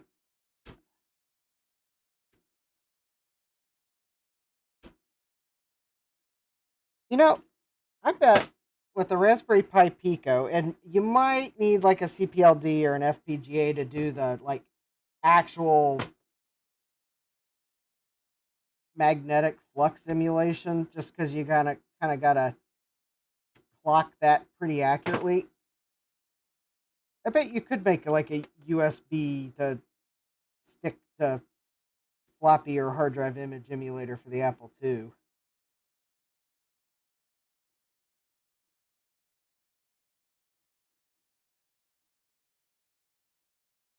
Of course, maybe I could be wrong. Maybe the I/O engine in the Pico could handle the flux emulation. Jesse says my stash of 720K discs are hit or miss, including some new old stock Tandy discs. Mike says Verbatim was considered the best, along with either Max, yeah, after Maxwell, yeah.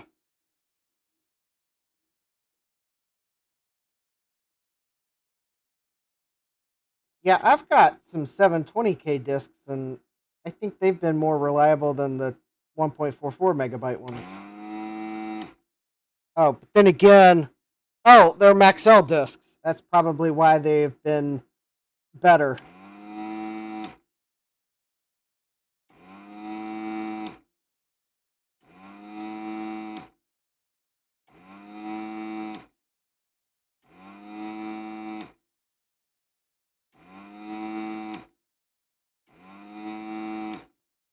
They were actually a good branded disc, and I think they were probably properly stored too.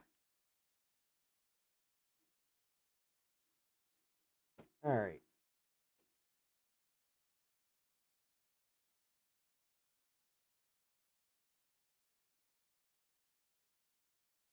Fortunately, this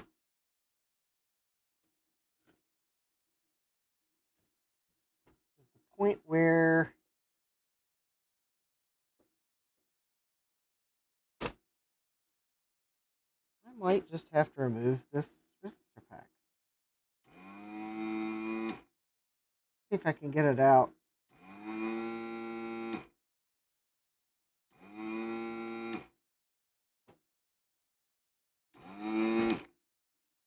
Oh, I got a clog. Hold, please.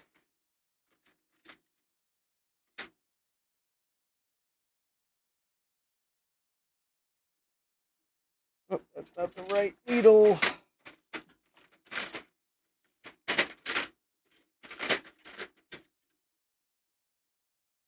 That's the same needle I was just using, isn't it? Yep, that's the same one.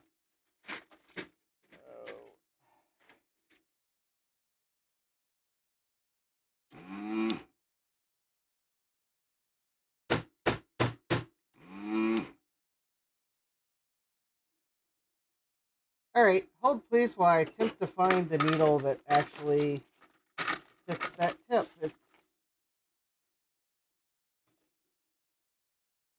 probably on the floor, but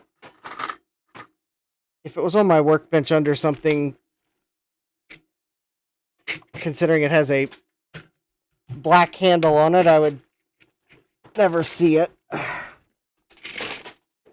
Oh, hold please also while I make sure that I don't dump all the sockets out onto the floor. Let's see here. Do I see it on the floor?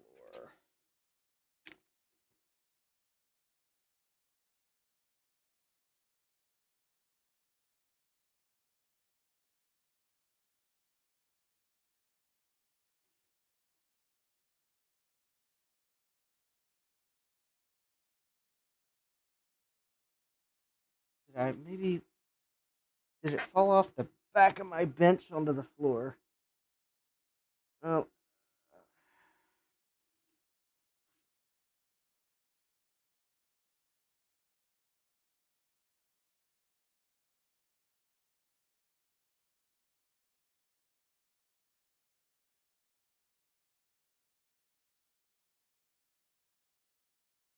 Or I could,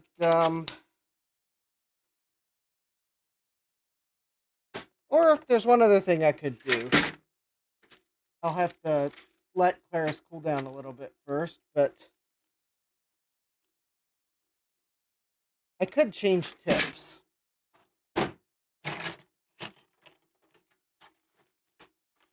I could change tips so that the tip in Claris is the one that the needle that I have on my bench will fit.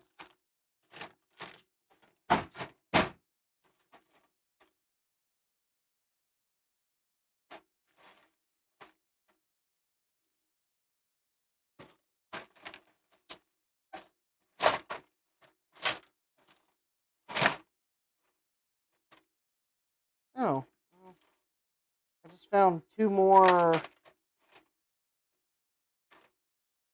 Actually, I think that's two more filters that I just found. Are those the filters? Oh, yeah, okay. Win.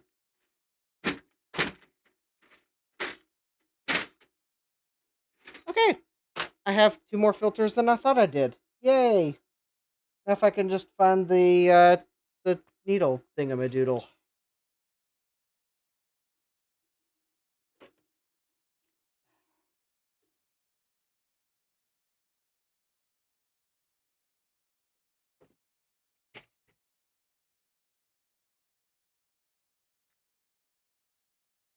Okay. I'm going to try to switch tips.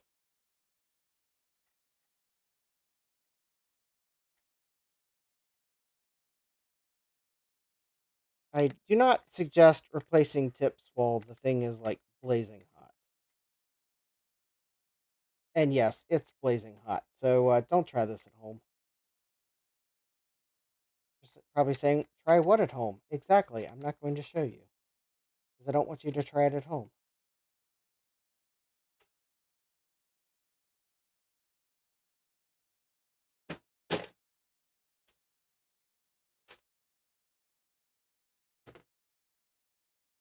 Okay, now the question is, which of these three tips is the correct one? Not like they label them.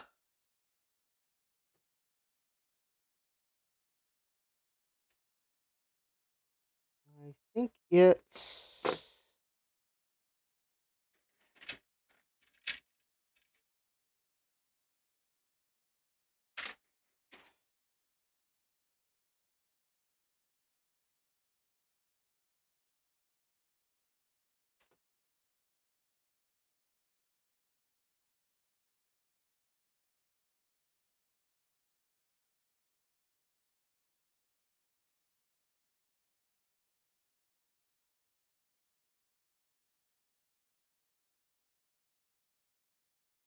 Okay.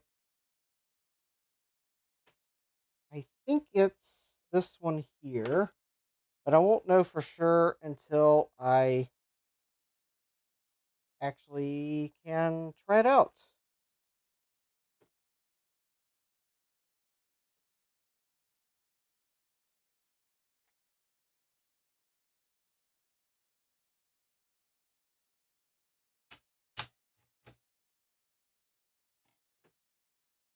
Oh, wait, that piece is good.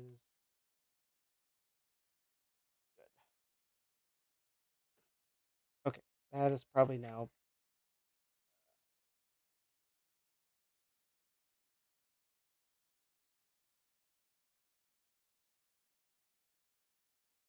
One thing about these clone stations that are generic as all get out, they don't engrave the size of the tip on the tip.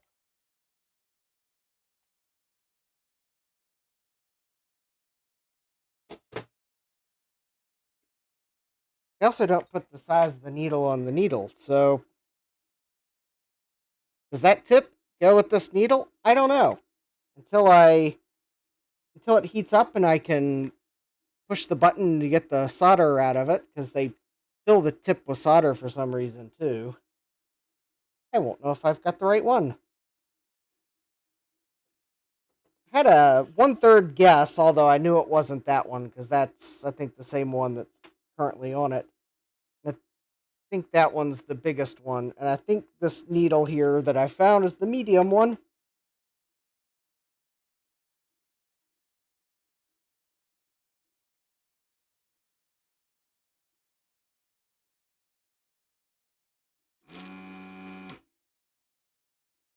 Oh, there we go. Yes. There we go. We're in business again.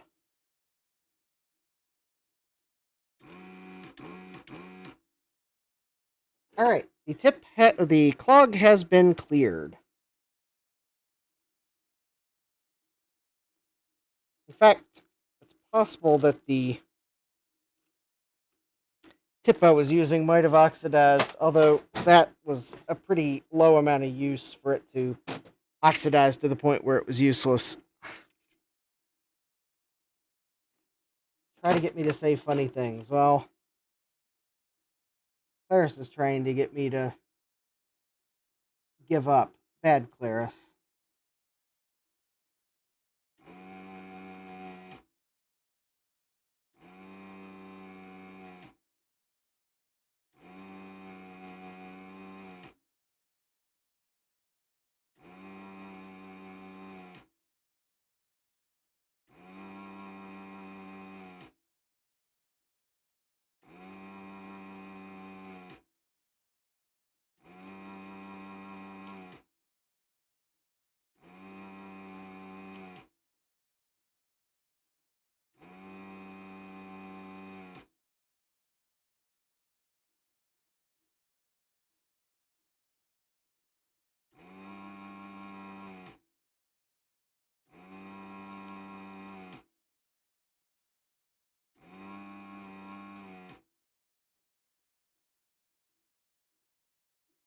Okay, there we go. Did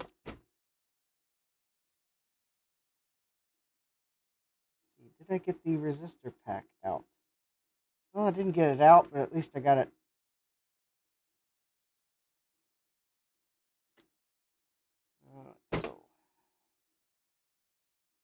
Still being held in there by something.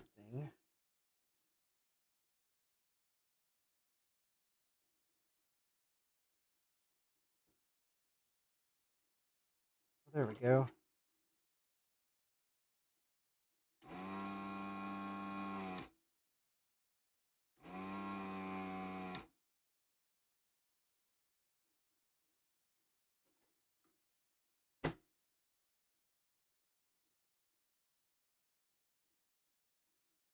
Okay, so the resistor pack.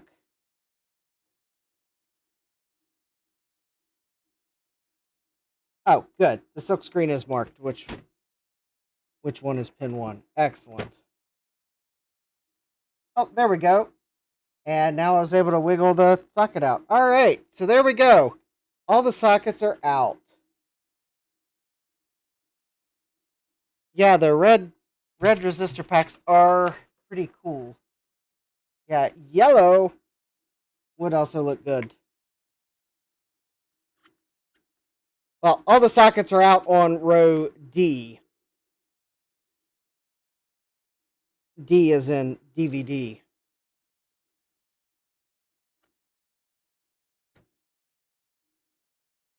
I doubt that's what Steve Wozniak was thinking, but who knows? He was a forward thinker. Is a forward thinker.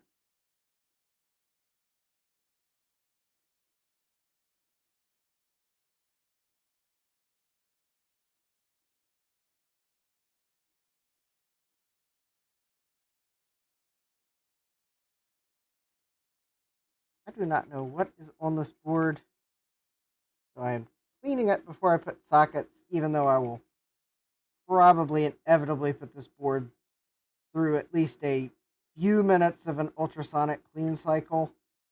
I don't know that I will let it stay in for a very long time.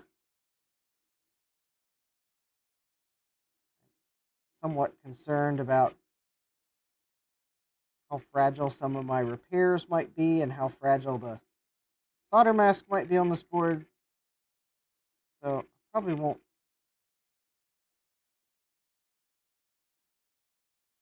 probably will just clean it for a couple minutes.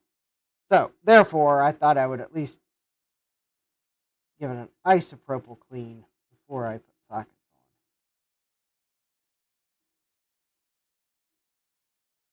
on. There definitely is something on this board,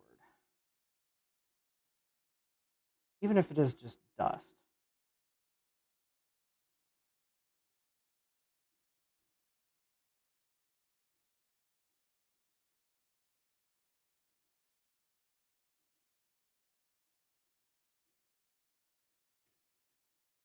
After all, there is something that corroded the sockets, so maybe pre-clean with flux cleaner. The only flux cleaner I have is for the ultrasonic cleaner.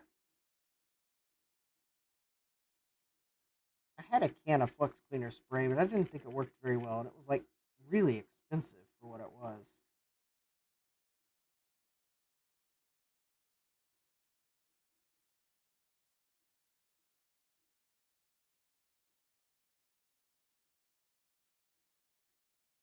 Now, what I could be convinced to do is maybe briefly pre-clean it with just soap and water,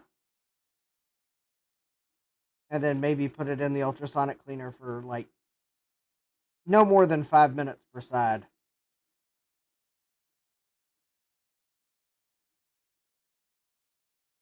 Just enough to get any last residual flux off the board, as well as any whatever, if there's anything on the board that was causing the sockets to corrode, to kind of get it off the board, because I'm not removing the expansion slots, but they're gold plated. So whatever caused the tin plating on the original sockets to corrode hasn't affected the slots, at least not yet. Although I did just think that maybe I will.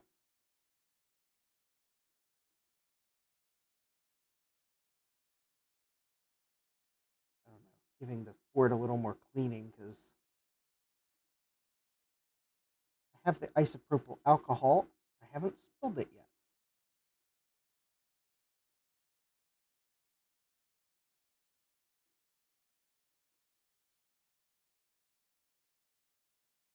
I forgot to. There we go. That area of the board was dirty. There we go. All right. Let's let's get some sockets. So I will put the sockets back in, and then I will put the resistor pack back in.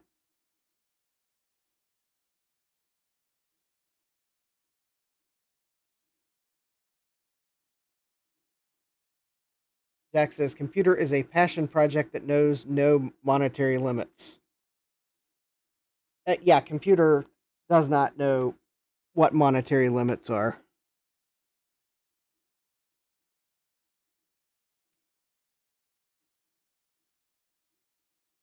My budget, however, would beg to differ.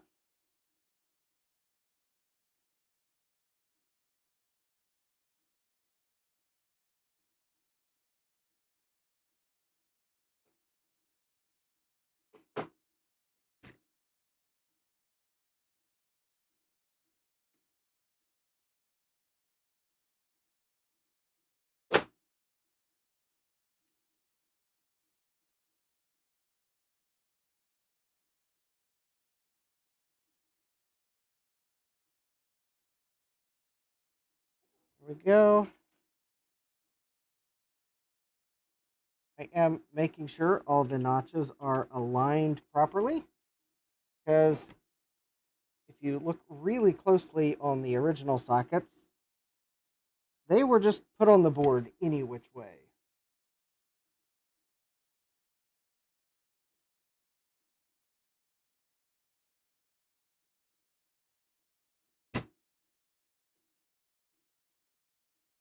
I know better than to fall for that trick.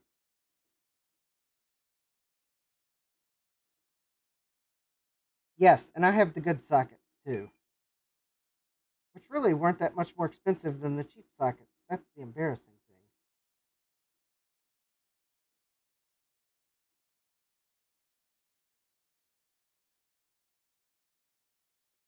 I really didn't save that much money for buying the cheap sockets.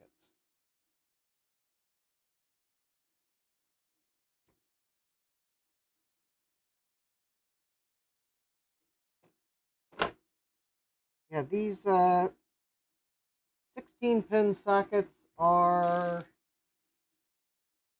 TE connectivity.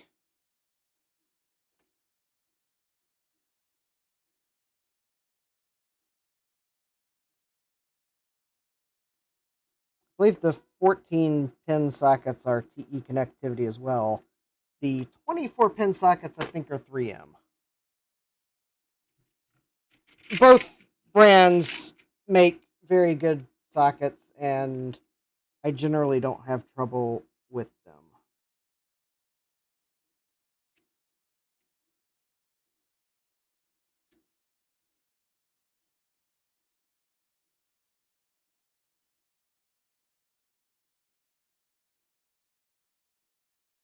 And if I was buying sockets with turned pins,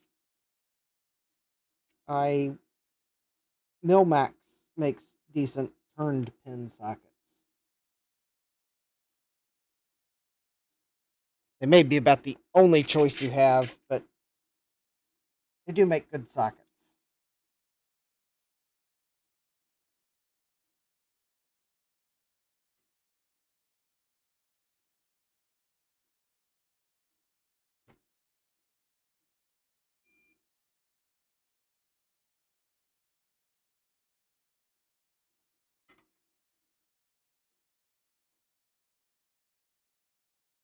There we go. All right, so there's the 16 pins, and I need a 14 pin. Should be right here. Yeah, I was going to buy all TE connectivity, but for some reason, TE connectivity did not make 24 pin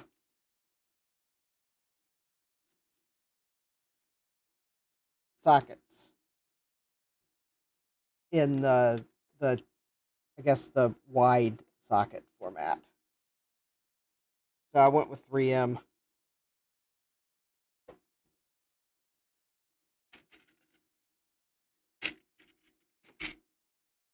Because 3M had them. Yeah, they both make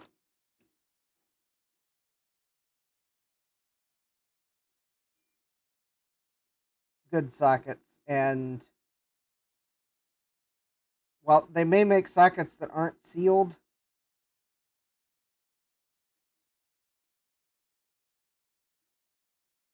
they at least do call out in their data sheet when the socket is sealed.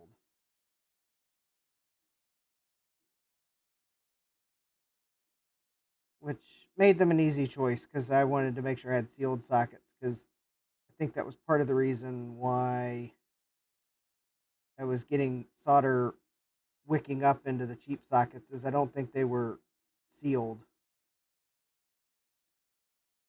I think that might mean that they put a little bit of epoxy or something like that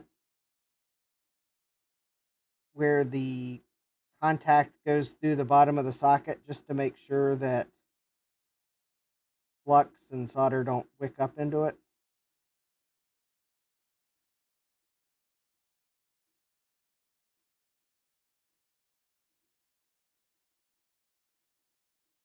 Whatever they do, it's not visible from the outside.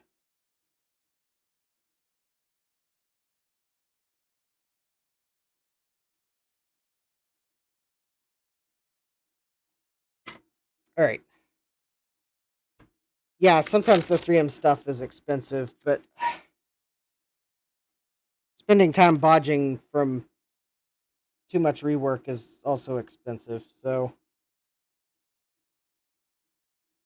all right, there we go. That row of sockets, it's that one right there. I think the tape held them in nicely because everything that all looks good. So I'm going to go ahead and put the resistor pack back in.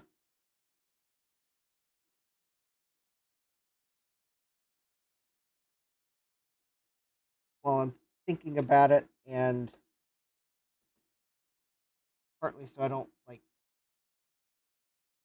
lose it or jam it in backwards by the virtue of not having just removed it.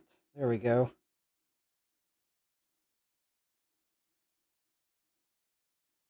Now I'm just going to double check. Yep, just double checking that I put it in right. Yep, all right, we're good.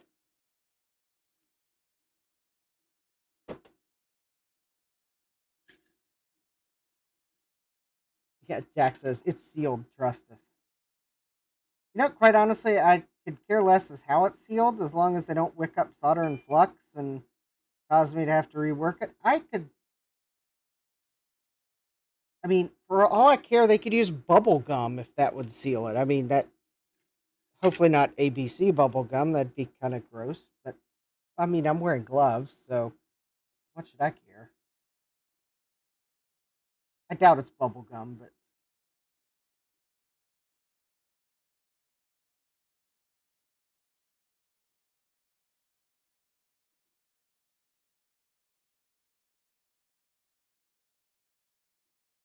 I mean, unless you're buying sockets from MacGyver Socket Company, then it may actually be bubble gum and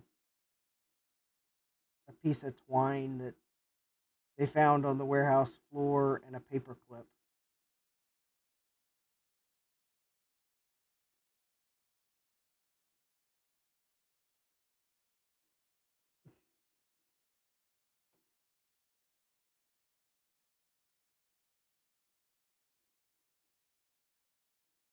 Oh.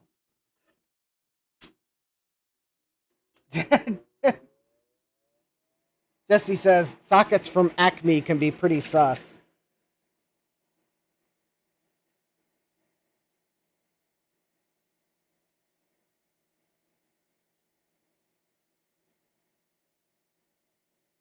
Yeah, especially if Wally Coyote orders them.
Mike says, I swear, there's an episode of MacGyver where he seals a nuke leak with a Hershey bar. Yeah, I think I've seen that one.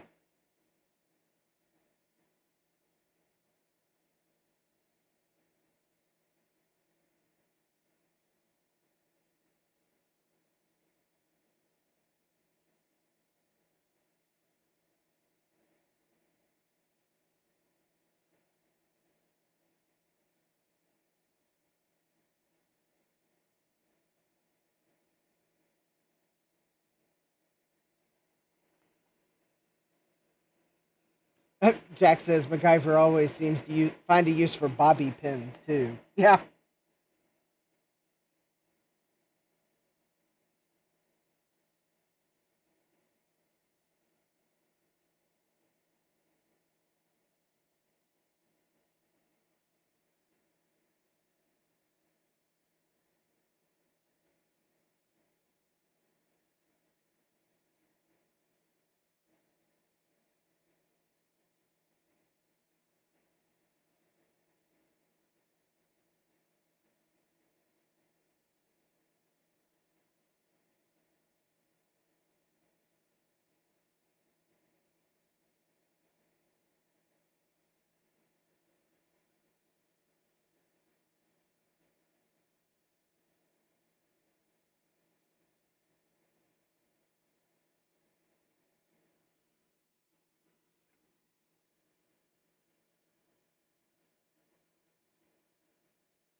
There we go.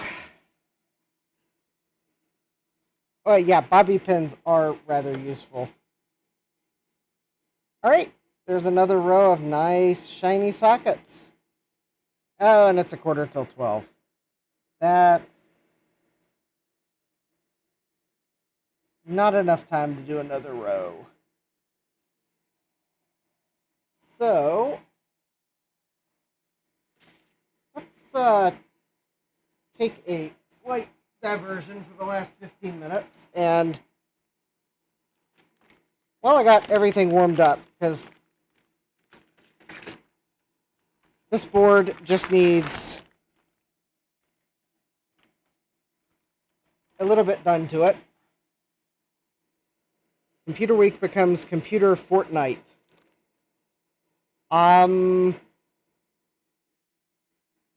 Yeah, we might. Maybe I might just look at computer again next. Oh, yeah. That was something I meant to mention at the beginning of the stream. All right. So next week I will only be streaming on Thursday because I have a prior commitment on. Well, that I was not aware would affect streaming on Tuesday, but I volunteered to do something Wednesday, and we are apparently driving down Tuesday evening. So I will be unavailable Tuesday night, so I will only be streaming Thursday of next week. But perhaps to make up for it, we will continue on computer, because computer is popular enough. And then the following week, maybe it might be Commodore week, just to kind of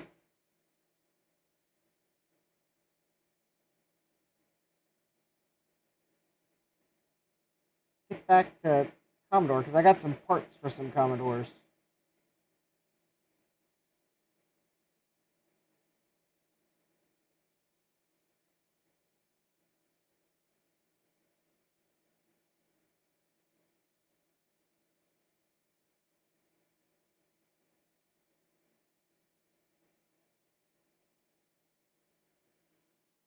There we go.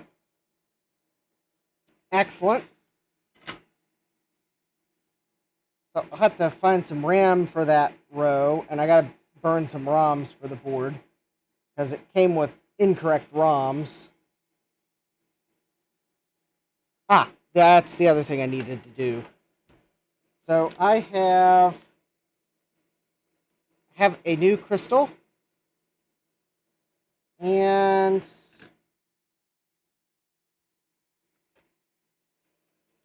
I'm just going to go ahead and replace the transistors too while I'm at it, because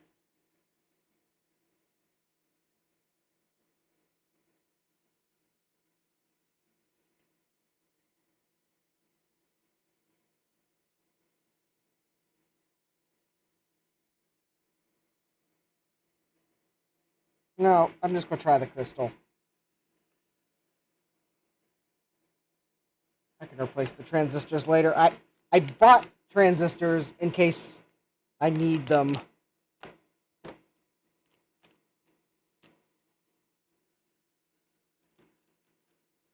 Computer is getting quite the maker. Well, this is another Apple II clone that I've got.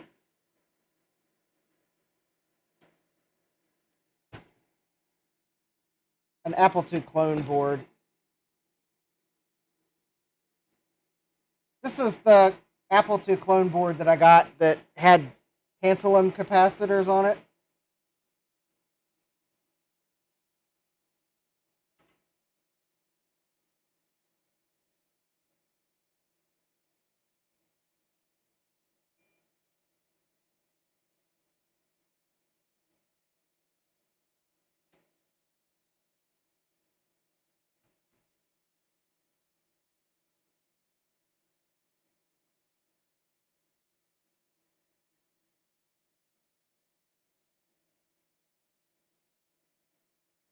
Here we go.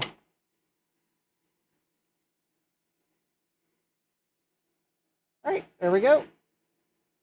Got a new crystal on it.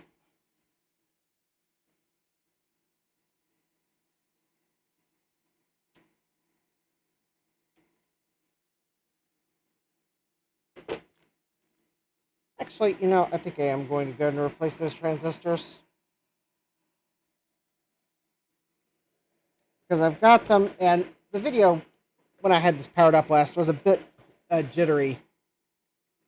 Yeah, the new transistors and the crystal are for the other clone board, yes.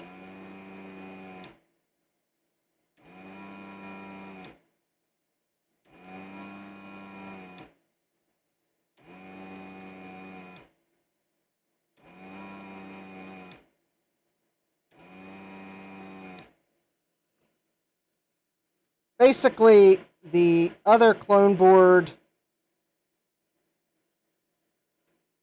the crystal fell apart. The leg broke off at the case.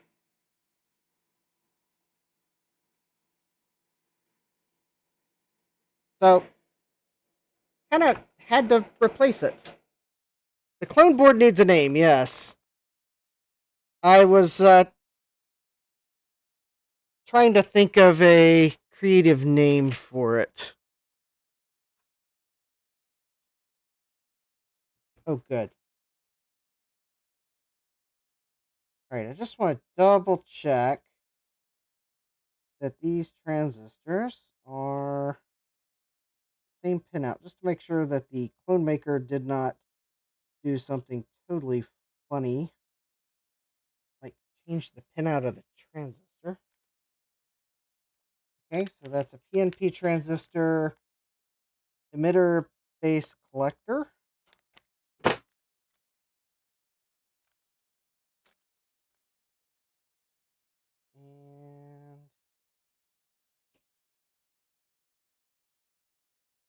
there's one of these new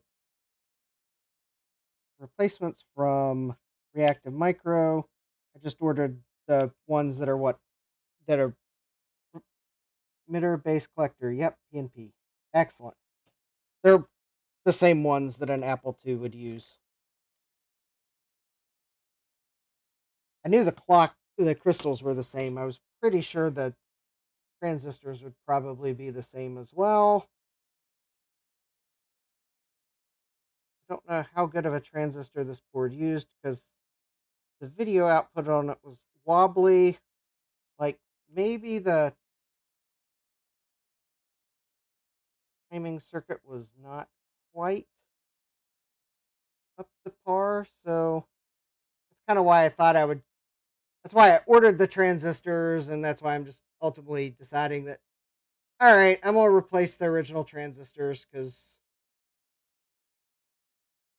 I've got the replacements, and I don't think replacing these transistors could hurt. They may not help, but I don't think they could hurt.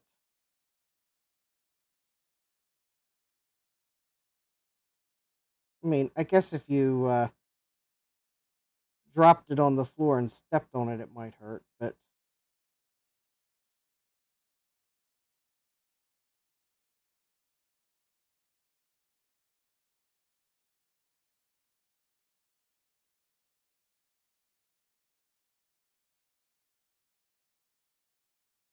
here we go.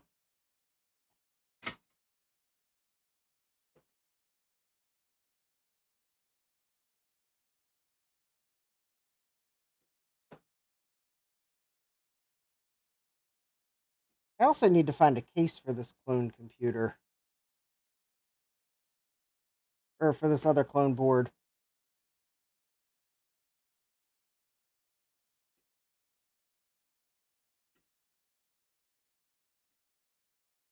But clone cases are somewhat difficult to come across. Although what's more difficult to come across are the clone keyboards that have lower upper ability. Because I'm pretty sure that's what this clone board would have had. It would have been in a computer with an upper and lowercase keyboard.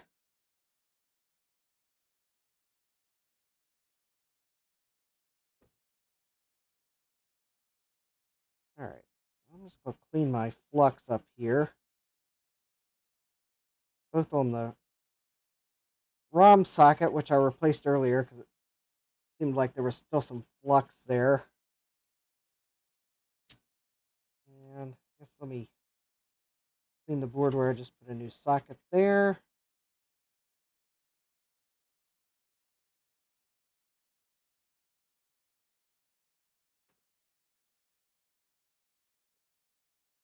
And there we go. Jack says, it's funny to think about the days when lowercase was an upgrade. Yes.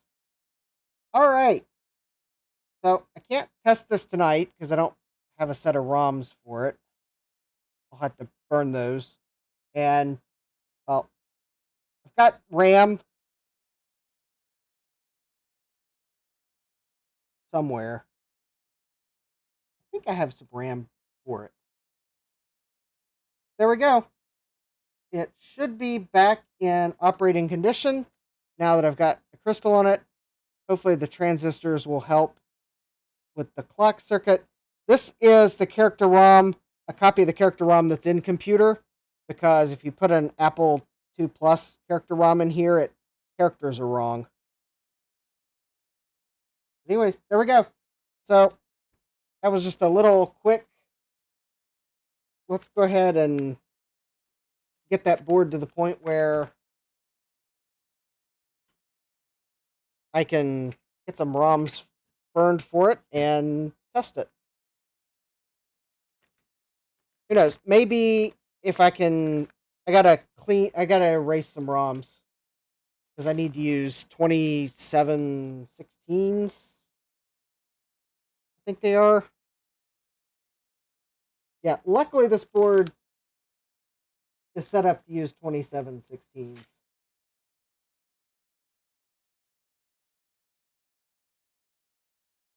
So, anyways, yeah, I'll have to clean some 2716s. Although I think I did find some documentation online that if there's like one of these jumper, oh, it's off the screen. So there are some like jumpers here that you can connect with solder blobs. I think one or more of these will actually convert it so that I could use 2732s. But I don't have any 2732s, but I got enough 2716s. So I'll just have to get some. So, yeah, there we go. At least that's done, and I can queue that up for testing at some point. So computer has 3 more rows of sockets to go. But at least I got the 3 bodge wires done that I forgot to do Tuesday. And we got rows D and E socketed. So, in fact, actually, oh wow. There's a distinct difference between sockets. You can see what I've changed and what I haven't just by light reflectivity. So, yeah. So, anyways. So, we're to here. We got 3 more rows. And I think that's where I'll pick up next Thursday. Yeah, excellent progress. And yeah, so if you like what you've seen here, don't forget to smash that like button. Subscribe and turn on notifications so that you won't miss out on the exciting conclusions to computer. And I think with that, I'll give one last plug for my coffee goal to get a new desoldering tool because I'm having trouble getting parts for my NSD, and the handles, these handles are not lasting that long at all. In fact, I wouldn't be surprised if this one gives out sooner rather than later because of all the desoldering I'm doing to computer. Yeah, it might be computer month. Yeah, it might be. Anyways, yeah, so the coffee link's in the description. And with that, I will wish you all a great rest of your day. Also, for those of you at VCF Midwest, I hope you all have a great event.